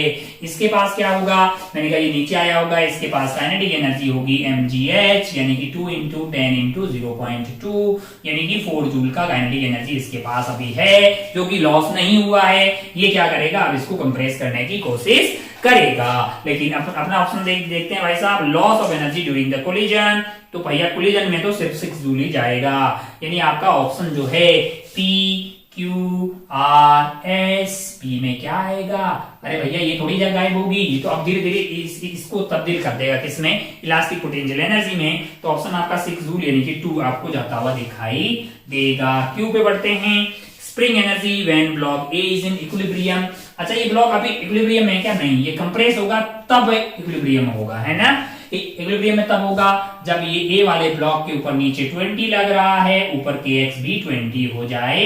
यानी एक्स की वैल्यू 20 डिवाइडेड बाई के की वैल्यू 100 है, यानी कि 0.1/5 यानी कि 0.2 आ जाए, है ना? अच्छा भाई साहब, बहुत बढ़िया, बहुत शानदार। हो अब बोल रहा है कि इस वाले केस में स्प्रिंग में कितनी एनर्जी होगी? मैंने कहा हाफ के एक्स स्क्वायर हो जाएगी बे 100 है, एक्स स्क्वायर यानी कि इसका स्क्वायर यानी कि 4/100 यानी कि आपके पास 2 जूल हो जाएगी। यानी कि जब ये इक्विलिब्रियम में जाएगा तब इसके पास काइनेटिक एनर्जी 2 जूल पोटेंशियल में तब तब्दील हो जाएगी और 2 जूल इसके पास रहेगी। है, आइए देखते हैं जरा ध्यान से। और 2 जूल कहां दिखाई दे रहा है? यानी कि आपका Q वाले में spring energy when block A is in equilibrium यानी कि 2 जूल यानी कि 4 आपका आंसर आता हुआ दिखाई देगा।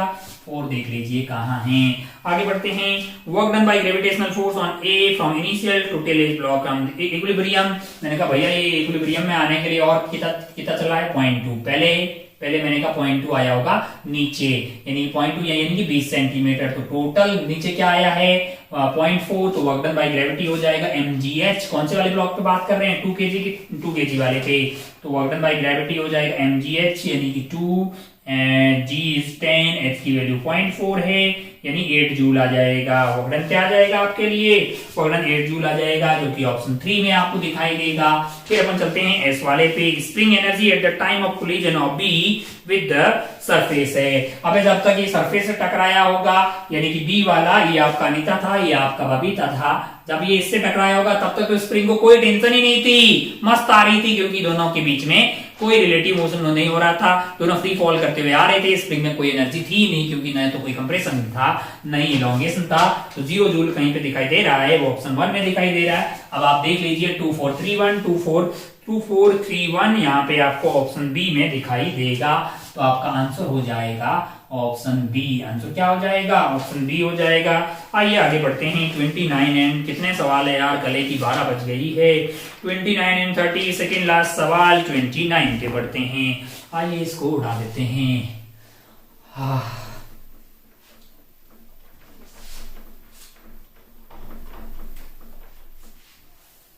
28 के बाद आगे लिखिए 29। पेन थोड़ा सा चल ले यार, थोड़ा सा ही तो बाकी है खेला। 29 जरा ध्यान से देखिए क्या है 29। 29 में एक मैन भाई साहब मैन चलना जा रहा है, बहुत बढ़िया भाई साहब। ये है, ये बी है और यहाँ पे सी है। अच्छा अगर आप ध्यान से देखें तो यहाँ पे रिवर की रफ्तार आपको दी हुई है 3 मीटर पर सेकेंड। मैंने कहा बहुत शानदार भाई साहब। ये ए बी की दूरी और सी की दूरी कितनी दी हुई है? ए बी और बी सी जो है ए बी, अच्छा ये 500 मीटर है, ये भी 500 मीटर है। अच्छा रिवर की रफ्तार 3 है, velocity of man with respect to river यानी कि ये 5 मीटर पर सेकेंड दी हुई है वेलोसिटी ऑफ रिवर आपको। और वो ग्राउंड पे वॉक कर सकता है, यानी यहाँ पे अगर वॉक करना चाहेगा तो 10 मीटर पर सेकेंड की रफ्तार से वो अपनी गाड़ी पे यानी कि अपने पाँव की गाड़ी पे चल सकता है। मैंने कहा बहुत बढ़िया भाई साहब।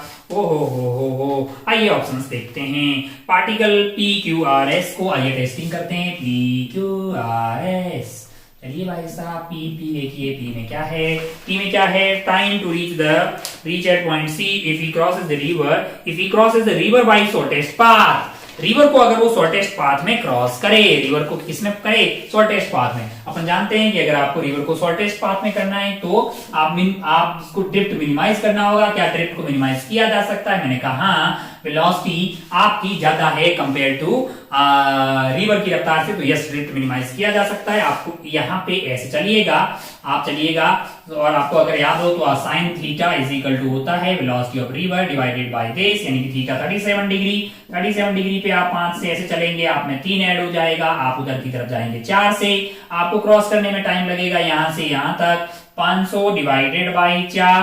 फिर आपको जाना कहाँ है? सी पे जाना है, तो फिर से आपको चलना है 500 मीटर।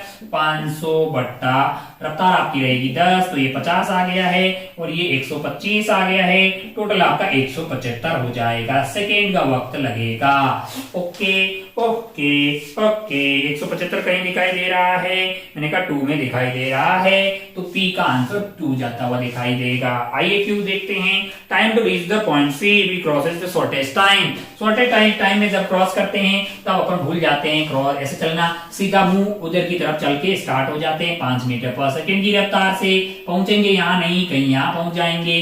क्यों? क्योंकि 5 से ऐसे चलेंगे, 3 आपको इधर कुछ मिल जाएगा, 5 आपका ये है, 5 आपका ये है, 3 ये है, तो आप इधर कुछ पहुंच जाएंगे, इधर पहुंच जाएंगे। तो भैया मतलब ड्रिफ्ट हो जाएगा, आपका ड्रिफ्ट हो जाएगा।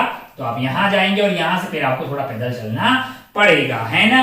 अच्छा तो पूरा 5 का 5 आपका रिवर की परपेंडिकुलर डायरेक्शन में जो कि क्रॉस करने में लग रहा है, तो आपको क्रॉस करने में टाइम लगा 500 डिवाइडेड बाई 5, है ना? तब तक आप आगे कितना शिफ्ट हो गए हैं? मैंने कहा टाइम है आपका 100 सेकेंड। 100 सेकेंड में आपने फासला कवर किया होगा, आपको रफ्तार मिली होगी इधर 3, तो ये 300 हो गया होगा। बचा कुचा 200 आपको पांव पे चल के पार करना पड़ेगा। आपकी रफ्तार है 10, ये 20 हो गया भैया, और ये आपका हो गया 100 प्लस 20 हो गया 120 सेकेंड। रे लाला 120 सेकेंड कहीं दिखाई दे रहा है ऑप्शन में? ये आपको ऑप्शन 3 में दिखाई दे रहा है, यानी कि 3 वाले से इसको मैच कर दीजिए। ओके लाला। The time to reach the point C if he crosses the river along the path A C, approximate value बतानी है। अच्छा भाई साहब चाहते हैं कि वो ए सी के अलोंग ही क्रॉस कर लें। आइए बताते हैं ए सी के अलोंग क्रॉस करने में कितना मजा आएगा उसको। ओके ए कहाँ है? यहाँ है, थोड़ा और साफ कर देते हैं। अब आप ध्यान से देखें तो ए यहाँ पे है, बी यहाँ पे है और सी वाला ऑप्शन आपका सी यहाँ पे। वो चाहता है कि इधर की तरफ क्रॉस करे, ऐसे मतलब उसकी रफ्तार इधर की तरफ हो। अच्छा तो ये इधर की तरफ कैसे होगी? मैंने कहा ये 500 ये 500 है, तो ये एंगल 45 है, ये एंगल 45 है। अब आपको जो है आपकी रफ्तार अगर मान लो इसके अलोंग हुई, आप खुद ही मुंह उधर करके चले तो आपको फिर 3 मिल जाएगा और आप पहुंचेगी कहीं तक। तो आपको कुछ ऐसे निकलना पड़ेगा 5 metre per second with respect to river. आपको ऐसे मान लो थीटा एंगल पे निकल लिए। आपको क्या मिला? आपको मिला रिवर का 3 मिल गया। रिजल्टेंट आपका इसके अलोंग आना चाहिए। ओके यानी कि आपके पास 2 रफ्तार है, एक है 5 और एक है 3। 5 और 3, ये वाला 3, ये 5 है और ये 3 है। इन दोनों का रिजल्टेंट जो है वो इसके अलोंग आना चाहिए। यानी कि मैं दोनों के कंपोनेंट ले लूं तो ये वाला कंपोनेंट जो इसके अलोंग आने वाला है वो है 5 cos theta plus 3 sin 3 cos 45 degree, यानी कि 3 cos 45 डिग्री। ये दोनों component along this line add हो जाएंगे। बाकी इसका इधर वाला कंपोनेंट क्या आएगा 3 sin 45 डिग्री, और इधर वाला कंपोनेंट क्या आ जाएगा आपके लिए 5 sin थीटा। ये 5 sin थीटा 3 sin 45 डिग्री के बराबर होना चाहिए, तभी तो ये कैंसिल आउट हो जाएंगे, तो नेट रफ्तार उधर की तरफ ही आएगी। ओके ओके, तो यहां से 5 sin theta, 5 sin theta must be equal to 3 sin 1/√2 हो गया है। तो sin थीटा की वैल्यू आपके लिए आ जाएगी 3 डिवाइडेड बाई 5√2। 3 डिवाइडेड बाई 5√2 जो है आपके पास यहाँ पे sin थीटा की वैल्यू आ जाएगी। मैंने कहा बहुत बढ़िया। अब आपको क्या करना है, अब आपको यहाँ से सीधा सी पे जाना है, तो दिक्कत ही नहीं है। टाइम क्या लगेगा आपको बोला जाएगा, टाइम फ्रॉम ए टू सी, तो दूरी क्या हो जाएगी 500 500, ये क्या है ये सी 500√2 है। और स्पीड आपकी मैंने कहा स्पीड है 5 cos theta, 5 cos theta plus 3 cos 45 degree. 3 cos 45 degree 3 पता है, cos 45 डिग्री पता है। 5 cos थीटा की बात आएगी जब sin थीटा पता है, तो क्या cos थीटा पता किया जा सकता है, मैंने कहा बिल्कुल पता किया जा सकता है। sin थीटा 3 5√2, इसमें से ये स्क्वायर करके घटा दीजिए, ये मिल जाएगा, वहां से निकाल दीजिए cos थीटा, वैल्यू डाल दीजिए, फिर शायद कैलकुलेटर ही आपको बता पाएगा। इसको जब सॉल्व करते हैं तो ये वाली वैल्यू अप्रोक्सीमेटली 106, ये वाली वैल्यू को जब आप सॉल्व करते हैं तो अप्रोक्सीमेटली 106 सेकेंड के आसपास आता है। ये थोड़ा सा कैलकुलेशन एग्जाम में करना बिल्कुल पॉसिबल हो तो है, लेकिन बहुत मुश्किल होगा गैस करना। तो लेकिन बाकी ऑप्शन आपके मैच होंगे तो आप आंसर को टिक करके आगे बढ़ सकते थे। 106 आपको अप्रोक्सीमेट वैल्यू मिलेगी। ये आपका आर है, आर में 4 आपको जाता हुआ दिखाई देगा, है ना। तो आर में आपका 4 आ गया है। अब आपको एक और ऑप्शन चेक करना है, time to reach the point, time to reach point B with 0 drift है। Time to reach the point B with 0 drift, यानी कि आपको स्टार्टिंग वाला सवाल के आप यहां से 37 डिग्री के एंगल पे नहीं निकल जाओ। 37 डिग्री के एंगल पे निकलेंगे तो ये 5 है, ये आपने का 3 ऐड हो जाएगा, ये 4 आ जाएगा, तो आपकी नेट रफ्तार इसके अलोंग 4 हो जाएगी और आप जस्ट अपोजिट पॉइंट पे पहुंचेंगे। दूरी है आपकी 500, टाइम लगेगा 500/4 यानी कि 125 सेकेंड। कौन से ऑप्शन में दिखाई दे रहा है 125 सेकेंड? ये आपको ऑप्शन 1 में दिखाई दे रहा है। 2341 2341 2341 आपको ऑप्शन डी में दिखाई दे रहा है। तो ये आपका हो जाएगा डी। क्या हो जाएगा? डी हो जाएगा भाई साहब, डी हो जाएगा आपके लिए यहाँ पे आंसर। ये था 29। एक अच्छा सवाल, मतलब अच्छा इन द सेंस कि अगर आपके कॉन्सेप्ट सही थे तो कुछ बहुत ज्यादा डिफिकल्ट सवाल ये था नहीं। लास्ट एंड फाइनल सवाल पे पड़ जाए क्या, 30 वाला सवाल। प्राण निकल गए हैं गले के। चलिए भाई साहब 30th question. Hi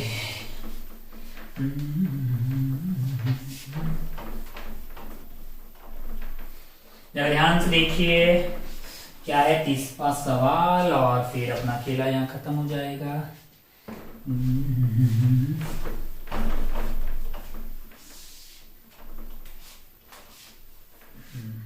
question number 30, question number 30 last and final सवाल पेपर 2 का। At any instant motor bike start rest is given direction, a car moving with constant speed overtake the motor bike. At the instant when it is moving 40 meter per second motor bike accelerate uniformly. अच्छा, एक motorcycle है और एक car है, car uniform रफ्तार से चल रही है 40 मीटर पर सेकेंड से। इनकी इनिशियल रफ्तार 0 है और ये एक्सेलरेट हो रहे हैं। t is equal to motor bike accelerate uniformly, यानी t is equal to 18 second तक ये एक्सेलरेट हो रहा है, फिर यूनिफॉर्म रफ्तार से जा रहा है। मैंने कहा अच्छा, और constant speed overtake the car है, t is equal to 27 second पे ओवरटेक कर रहा है। t is equal to 27 second पे कौन? मोटरसाइकिल कार वाले भैया को। अच्छा बहुत बढ़िया। तो अब आपको आगे maximum speed of motor bike in this acceleration of motor bike, separation वगैरह वगैरह बताना है। ठीक है भाई साहब, बताते हैं PQRS, बताते हैं रुको जरा, ग्राफ बना लेते हैं, थोड़ा सा अच्छा फील आएगा दोनों का एक साथ में। इधर अपन करते हैं वेलोसिटी यानी स्पीड वर्सेस टाइम का कर्व बनाते हैं, स्पीड वर्सेस टाइम का। अगर आप ध्यान से देखिए तो आपका मोटरसाइकिल हमेशा 40 मीटर पर सेकेंड की रफ्तार से जा रहा है, यानी ये 40 मीटर पर सेकेंड हो गया है। और आपकी जो सॉरी कार जो है ये आपका कौन है, कार है। और मोटरसाइकिल जो है, मोटरसाइकिल वाले भैया जो है वो एक्सेलरेट हो रहे हैं, भाई साहब एक्सेलरेट हो रहे हैं और यहाँ पे जाके वो ओवरटेक कर दे रहे हैं, है ना, नहीं कहीं यहाँ पे एक वक्त पे वो ओवरटेक कर दे रहे हैं और ओवरटेक, अच्छा, और एक्सेलरेट कब तक हो रहे हैं, एक्सेलरेट हो रहे हैं 18 सेकंड पे और ओवरटेक कर रहे हैं 27 सेकंड पे। ओवरटेक कब कर रहे हैं, 27 सेकंड पे ओवरटेक कर रहे हैं 27 सेकंड पे। मैंने कहा ठीक है, मान लो कि ओवरटेक इन्होंने किया है यहाँ पे t इजिकल टू 27 सेकंड पे। अच्छा भाई साहब बहुत बढ़िया, बहुत शानदार। और 18 सेकंड तक ये एक्सेलरेट हो रहा था, यानी कि ये वाली वैल्यू हो गई है आपकी 18 सेकेंड। और बीच में एक वक्त ऐसा आया होगा, दोनों की स्पीड यहाँ पे क्या थी, यहाँ पे दोनों की स्पीड सेम, मतलब स्पीड सेम है, वेलोसिटी सेम है, मतलब यहाँ पे रिलेटिव सेपरेशन मैक्सिमम रहा होगा यहाँ पे, है ना। अच्छा भाई साहब बहुत बढ़िया, बहुत शानदार। हो तो अगर आप ध्यान से देखें तो हमें ऑप्शंस के बारे में चलना चाहिए। ये घटना कुछ ऐसे हुई होगी, किसी टाइम पे हुई होगी, जरा ध्यान से देखते हैं कि कब हुई होगी। हमें ये पता है कि पक्का ये 18 सेकंड से पहले तो कहीं हुई होगी। आइए देखते हैं ऑप्शन ए पे, देखते हैं maximum speed of motor bike in metre per second. यानी कि आप मुझे ये बोलना चाह रहे हो कि ये क्या है, आप मुझे ये पूछना चाह रहे हो ना कि मोटर बाइक की मैक्सिमम स्पीड, यानी कि ये v पता कर दीजिए। ये कोऑर्डिनेट मान लो v है तो मुझे वो चाहिए, मुझे ये वो चाहिए। अच्छा एक बात बताइए, 27 सेकंड पे दोनों मिल गए, 27 सेकंड पे दोनों मिल गए, दोनों शुरुआत में साथ में थे, तो दोनों के द्वारा टोटल जो डिस्टेंस कवर किया गया है वो सेम आएगा क्योंकि स्ट्रेट लाइन में मोशन कर रहे हैं दोनों।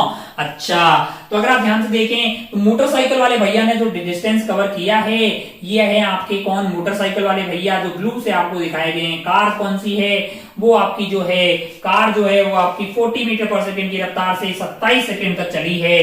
तो उसने कितना डिस्टेंस कवर किया है, वो इस एरिया के बराबर हो जाएगा। वो क्या होगा, इस एरिया के बराबर होगा। कितना होगा लाला, मैंने कहा तो रेक्टेंगल बन गया है भाई। t इजिकल टू 27 सेकंड तक दोनों ने दूरियां समान कवर की है, यानी कि the distance covered by motorcycle is equal to distance by car है। कार तो 40 से चल रही थी और कितने सेकंड तक, 27 सेकंड तक, यानी 40 ये वाली हाइट होगी, 27 ये होगी, तो ये पूरा एरिया आपका आ गया है। सिमिलरली अगर मुझे इस ब्लू वाले रीजन का एरिया निकालना है तो ये जो ट्रेपेजॉइड बन गया है 1/2 sum of parallel side, sum of parallel side, parallel side क्या है, ये 18 है और ये आपकी कितनी है, ये 18 हो गया, ये 27 हो गया। मैंने कहा ठीक है, 1/2 and sum of parallel side into heights, ये आपकी एक साइड है, ये आपकी एक साइड है, हाइट ये जो है ये आपकी v हो जाएगी। अच्छा बहुत बढ़िया, ये तो 27 है, ये 18 है, तो 2 ये आपका 9 हो जाएगा, है ना, ये लंबाई 9 हो जाएगी। मैंने कहा ठीक है, तो 1/2 सम ऑफ पैरेलल साइड्स यानी 18 प्लस 9 इंटू आप क्या कर देंगे v, ये एरिया आ जाएगा इस वाले ट्रेपेजॉइड का, that must be equal to ये वाला रेक्टेंगल, क्योंकि जो दूरियां दोनों ने सेम तय की। ये सॉल्व करके भी आ जाएगा क्या मेरे लिए, मैंने कहा हाँ। अगर आप ध्यान से देखें तो ये 2 इधर आ गया है, 80 into 27 that is equal to 18 plus 9, 18 plus 9 है यानी कि 27, ये 18 प्लस 9 यानी कि 27v आ गया है। तो v की वैल्यू तो यहां से आपके लिए आ गई है 80 metre per second, 80 metre per second. अच्छा भाई साहब बहुत बढ़िया, बहुत शानदार। कहीं पे कुछ कैलकुलेशन मिस्टेक किया है क्या, नहीं किया है। Sum of parallel side, sum of parallel side, अच्छा देखिए हाँ 18 एंड दिस लेंथ इज 27 और ये लेंथ कितनी है, ये 9 है, ये 27 प्लस 9 था, 27 प्लस 9 यानी कि ये 36 हो जाएगा, है ना, 27 प्लस 9 यानी कि 36v। तो v की वैल्यू क्या होगी, v की वैल्यू होगी आपके लिए 80 इंटू 27 डिवाइडेड बाई 36, 9 या 27, 936, 4 से कट गया 20 बार, यानी रफ्तार होगी आपकी 60 मीटर पर सेकेंड। अब आप ध्यान से देख लीजिए, आपके पास 60 मीटर पर सेकेंड आपको ऑप्शन 2 में दिखाई देगा। कैलकुलेशन थोड़ा ठीक से करिए, आपका आंसर आ जाएगा। ये हो गया है पहला option. The acceleration of motor bike in 10 seconds is, अच्छा भाई साहब, एक्सेलरेशन कैसे पता करेंगे? एक्सेलरेशन कैसे पता करेंगे? अब आप ध्यान से देखो, 18 सेकंड में उसकी रफ्तार बढ़ते बढ़ते कितनी होगी? 60 हो गई है। एक्सेलरेशन कांस्टेंट थी, तो v is equal to you plus 80 लगा दो ना यार। किसके लिए? मोटरसाइकिल के लिए। रफ्तार आपकी 60 होगी, इनिशियली 0 थी, एक्सेलरेशन a थी, टाइम आपको कितना लगा है? 18 लगा है, यानी एक्सेलरेशन आपकी हो गई है 60 डिवाइडेड बाई 18। ओके, 9 हो गया है, ये आपका हो गया है 30 हो गया है, यानी 3 से काटे तो ये आपका 3 हो गया है, ये आपका 10 हो गया, 10/3। 10/3 कहीं दिखाई दे रहा है? मैंने कहा यस, ऑप्शन 3 में दिखाई दे रहा है। टिक करके आप आगे बढ़ सकते थे। आइए आगे बढ़ते हैं। बहुत अरे समकक्ष है ना यार, इसकी रफ्तार आपकी आ गई है 18 सेकंड के बाद रफ्तार आपकी 60 होगी, इनिशियल 0 था, v equal to u plus 80 लगा दो, एक्सेलरेशन कांस्टेंट था। आर देखते हैं, the separation between the car and bike at t is equal to 18 second is in metre. t is equal to 18 second पे कार और बाइक के बीच में कितना सेपरेशन है? मैंने कहा अगर आप 18 सेकंड तक बात करें, 18 सेकंड तक बात करें तो बाइक ने कितना दूरी कवर किया होगा? बाइक ने 18 सेकंड तक जो दूरी कवर की होगी उसको मैं ब्लैक से मार्क कर रहा हूं। ये वाली दूरी जो है, ये वाली जो दूरी है वो बाइक ने कवर की होगी 18 सेकंड में। मैंने कहा ठीक है। और आपका जो कार है उसने 18 सेकंड में कितनी दूरी तय की? सॉरी, ये कार ने की है ब्लैक वाली, और मोटरसाइकिल ने भाई साहब इतनी दूरी के तय की है। कितनी दूरी? इतनी दूरी की है। अच्छा भाई साहब, अगर आप ध्यान से देखें तो दोनों का जो ये एरिया है ये तो कॉमन है। अब अपने को देखना है इनमें से बड़ा कौन है। ये एरिया अगर आप ध्यान से देखें तो अपन इसको निकाल सकते हैं। ये जो साइडेड एरिया है, जो ब्लैक ये वाला पार्ट है, इसको मैं एक पार्ट ए बोल देता हूं, और ये पार्ट मेरे लिए बी पार्ट है। अच्छा, ए पार्ट वाला पार्ट की किसने ज्यादा किया है? कार ने। और बी पार्ट वाला मोटरसाइकिल वाले ने। अच्छा भाई साहब, तो इसका एरिया क्या हो जाएगा? 1/2। बेस आपका क्या है? बेस अगर आप ध्यान से देखें, अच्छा वो बेस के लिए हमें ये पॉइंट चाहिए होगा, और ये पॉइंट कैसे मिलेगा? जब दोनों की रफ्तार सेम हो जाएगी। एक की रफ्तार 40 थी, जब मोटरसाइकिल वाले की मतलब भी रफ्तार 40 हो जाएगी, यानी 40 is equal to 0 plus acceleration आपकी क्या है? 10/3 है, इंटू टी है, तो 3 को उधर ले जाइए, 10 कट गया है, यानी कि टी की वैल्यू 12 सेकेंड आ गई है। यानी ये वाला जो है वो 12 सेकेंड है। क्यों लल्ला? ये वो वक्त है जब दोनों की रफ्तार सेम हो गई है। तो अब आप पता कर दीजिए, 1/2, बेस आपका हो गया है मान लो 40, हाइट आपकी हो गई है 12। ओके, तो ये हो गया 20 इंटू 2, यानी कि ये 240 आ गया है। 240 मीटर। 240 मीटर यहां से पता लग रहा है कि बाइक नहीं, कार ज्यादा चली है, लेकिन इस वाले पहिए वाला पार्ट बता रहा है कि कुछ पार्ट यहाँ पे, यानी कि 12 से 18 सेकंड में यहाँ पे ये डोमिनेट करता हुआ दिखाई दे रहा है। तो इसका एरिया देख लेते हैं, 1/2। बेस आपके पास अगर देखा जाए तो वो है 6, और हाइट अगर आपके पास देखी जाए तो 60 माइनस 40 यानी कि 20 है। तो ये 10 हो गया है, तो ये 60 आ गया है। अच्छा, अगर आप ध्यान से देखिए लीड कौन ने किया है? 240 एंड 60। हमको तो लगता है भाई साहब कि ज्यादा कितना चला होगा? 240 माइनस 60। अरे आगे नहीं यार, उतना ही तो काला वाला एरिया ज्यादा है ना यार, बाकी ये तो कॉमन पार्ट आ गया है। तो आपको बोला था कि दोनों के बीच में सेपरेशन क्या होगी? 18 सेकंड पे, यानी कि t is equal to 18 second पे सेपरेशन की बात करूंगा तो ये तो कॉमन है, आपस में कट के कैंसिल हो जाएगा। ये जो 240 है, आप इस 240 में से क्या रिमूव कर दीजिए? 60 वाला पार्ट। तो आपके पास ये तो 180 मीटर आ जाएगा। 180 मीटर कहीं दिखाई दे रहा है क्या? 180 मीटर आपको ऑप्शन 4 में दिखाई दे रहा है। तो आपको ये 4 करना चाहिए था, और 4 पे टिक करके आप आगे बढ़ सकते थे। आगे बढ़ते हैं, लास्ट एंड फाइनल एस वाला part, the maximum separation between the car and bike in meter before bike overtake the car है। Before bike overtake the car है। ओवरटेक कहां कर रही है? यहां पे कर रही है। लेकिन अगर आप ध्यान से देखें ना, तो ये एरिया आपके लिए 60 आया है। मैं एक अच्छी चीज यहाँ पे आपको समझाना चाह रहा हूं। आप ये बोल रहे हैं ओवरटेक तो भाई 60 तक हुआ है, लेकिन आप मुझे ये बताइए कि बाइक और कार के बीच में मैक्सिमम सेपरेशन कब हो रहा है? यहाँ पे देखिए, कार आगे जा रही है, बाइक पीछे। क्यों? सॉरी, मोटरसाइकिल पीछे। क्योंकि उसकी स्पीड कम है। इनके बीच का जो फासला है वो ये वाला फासला आ रहा है। ये वाला फासला बढ़ता जा रहा, मतलब ये वाला फासला बढ़ता जा रहा। फिर क्या हुआ? यहाँ पे ओवरटेक कर दिया है किसने?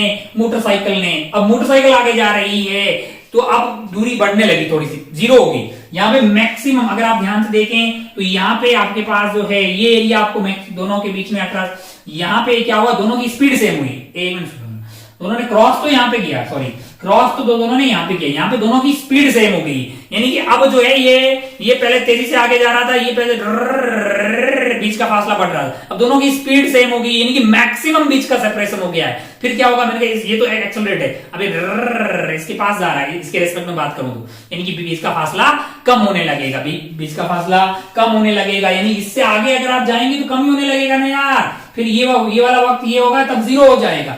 जरा ध्यान से देख, दोनों साथ में थे, है ना, एक बहुत तेज रफ्तार से आगे जा रहा, एक जो है पीछे स्टार्ट हुआ धीरे धीरे धीरे धीरे धीरे धीरे, यानी इसकी इनिशियल रफ्तार ही 40 थी, तेज है, लेकिन ये पीछे आ रहा धीरे धीरे धीरे, लेकिन इसकी स्पीड बढ़ रही है, एक वक्त ऐसा है इसकी 40 इसकी 40, तब तक जो है ये सेपरेशन मैक्सिमम होगी, क्योंकि ये आगे वाला तेज रफ्तार से जा रहा था। फिर भाई साहब ये 12 सेकंड के बाद में ऐसा हुआ होगा कि अब क्या हुआ, इसकी रफ्तार तो 40 जा रही थी, लेकिन ये 40 से ज्यादा तेज रफ्तार से भाग रहा है, 40 से ज्यादा तेज रफ्तार से भाग रहा है।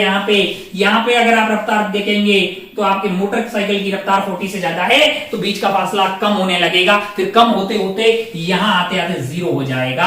अरे यहाँ पे नहीं, 27 सेकंड पे, तो मैक्सिमम जो फासला था वो 12 सेकंड पे हुआ होगा, तब दोनों की रिलेटिव रफ्तार 0 हो गई होगी। उम्मीद है कि ये आपके भेजे में उतरा होगा। 12 सेकंड तक मैक्स जो फासला है मैक्सिमम, वो तो भैया इस एरिया के बराबर ही है, क्योंकि 240 है। अब आप देखिएगा कि 240 कौन से ऑप्शन में आपको दिखाई दे रहा है, वो 1 में दिखाई दे रहा है, यानी कि एस वाले में 1 से मैच करवा दीजिए।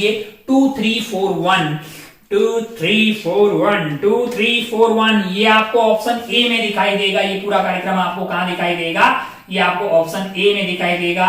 तो अगर आपने ऑप्शन ए टिक किया है तो फिर आपको पूरे मार्क्स यहाँ पे मिलेंगे। तो इस तरह से अगर अपन ध्यान से देखें तो हमारे पास पेपर 1 एंड पेपर 2 का डिस्कशन का खेला यहाँ पे खत्म होता है। पेपर की अगर डिफिकल्टी की बात करें तो एक अच्छा पेपर बोला जाएगा। जेईई एडवांस के लिए बिल्कुल जिस पेपर को इज्जत देनी चाहिए वैसा पेपर था। अगर आपके कॉन्सेप्ट अच्छे थे, अगर आपके कॉन्सेप्ट अच्छे हैं, आपने खूब सारे सवाल सॉल्व किए हैं और आप पॉजिटिव होकर एग्जाम देने जा रहे हैं, तो आप सवालों को टैकल कर सकते थे। ऐसा नहीं कि बिल्कुल बहुत टफ था, आपसे एक भी सवाल नहीं होता। आपसे 30% सवाल आसानी से हो जाते हैं और उतने में IIT जेईई में सिलेक्शन हो जाता है। बाकी अगर आप 40% या 45% या 50% करते हैं तो बहुत बढ़िया, और उससे ऊपर अगर आपने किया है तो बहुत ज्यादा अच्छा है। आप ऐसा करते रहे, है ना। डिफिकल्टी वाइज मतलब मॉडरेट टू अबोव टाइप का बोल सकते हैं। पेपर 2 थोड़ा सा ज्यादा अच्छा था, पेपर 1 मतलब इजी टाइप का ही था। बाकी फिजिक्स, बाकी मैथ्स एंड केमिस्ट्री आप देख लीजिए क्या उसकी डिफिकल्टी थी। और जो भी आपसे कॉन्सेप्चुअल मिस्टेक हुई है या जो चीज आपको थोड़ी सी ऐसा लगा कि डालम डोल है, उस पर दोबारा जाइए, उस पर खूब सारे और सवाल सॉल्व कीजिए, उस कॉन्सेप्ट को बहुत अच्छे से समझिएगा। क्योंकि अगर आपका कॉन्सेप्ट अच्छा होगा तो आप हर अच्छे सवाल को जो एडवांस के पेपर में आता है उसको टैकल कर पाएंगे। हाँ, ये बात सत्य है कि आपसे सारे सवाल नहीं होंगे, उतना टाइम भी नहीं होता है मतलब बहुत पूरे तरीके से करने का, और होते भी नहीं है ना यार, किसी से भी तो नहीं होते हैं, बात ये है ना। तो आप कोशिश कीजिए कि एटलीस्ट 50% मार्क्स जो है आप इसमें अचीव कर पाएं, और जो भी आपका प्रीवियस टेस्ट में नंबर आए हैं ट्राई कीजिए कि एटलीस्ट उससे तो ज्यादा हो। आप टेस्ट दर टेस्ट अपने खुद में एक इंप्रूवमेंट करते रहें। बाकी आप सब अच्छे होंगे। अभी भी आप ऑनलाइन का नई ज्ञान ले रहे हैं तो लेते रहिएगा जब तक कि आपकी COE खुल नहीं जाती, है ना। अपना और अपनों का खूब ख्याल रखिएगा। जय हिंद, जय भारत, टेक केयर, बाय।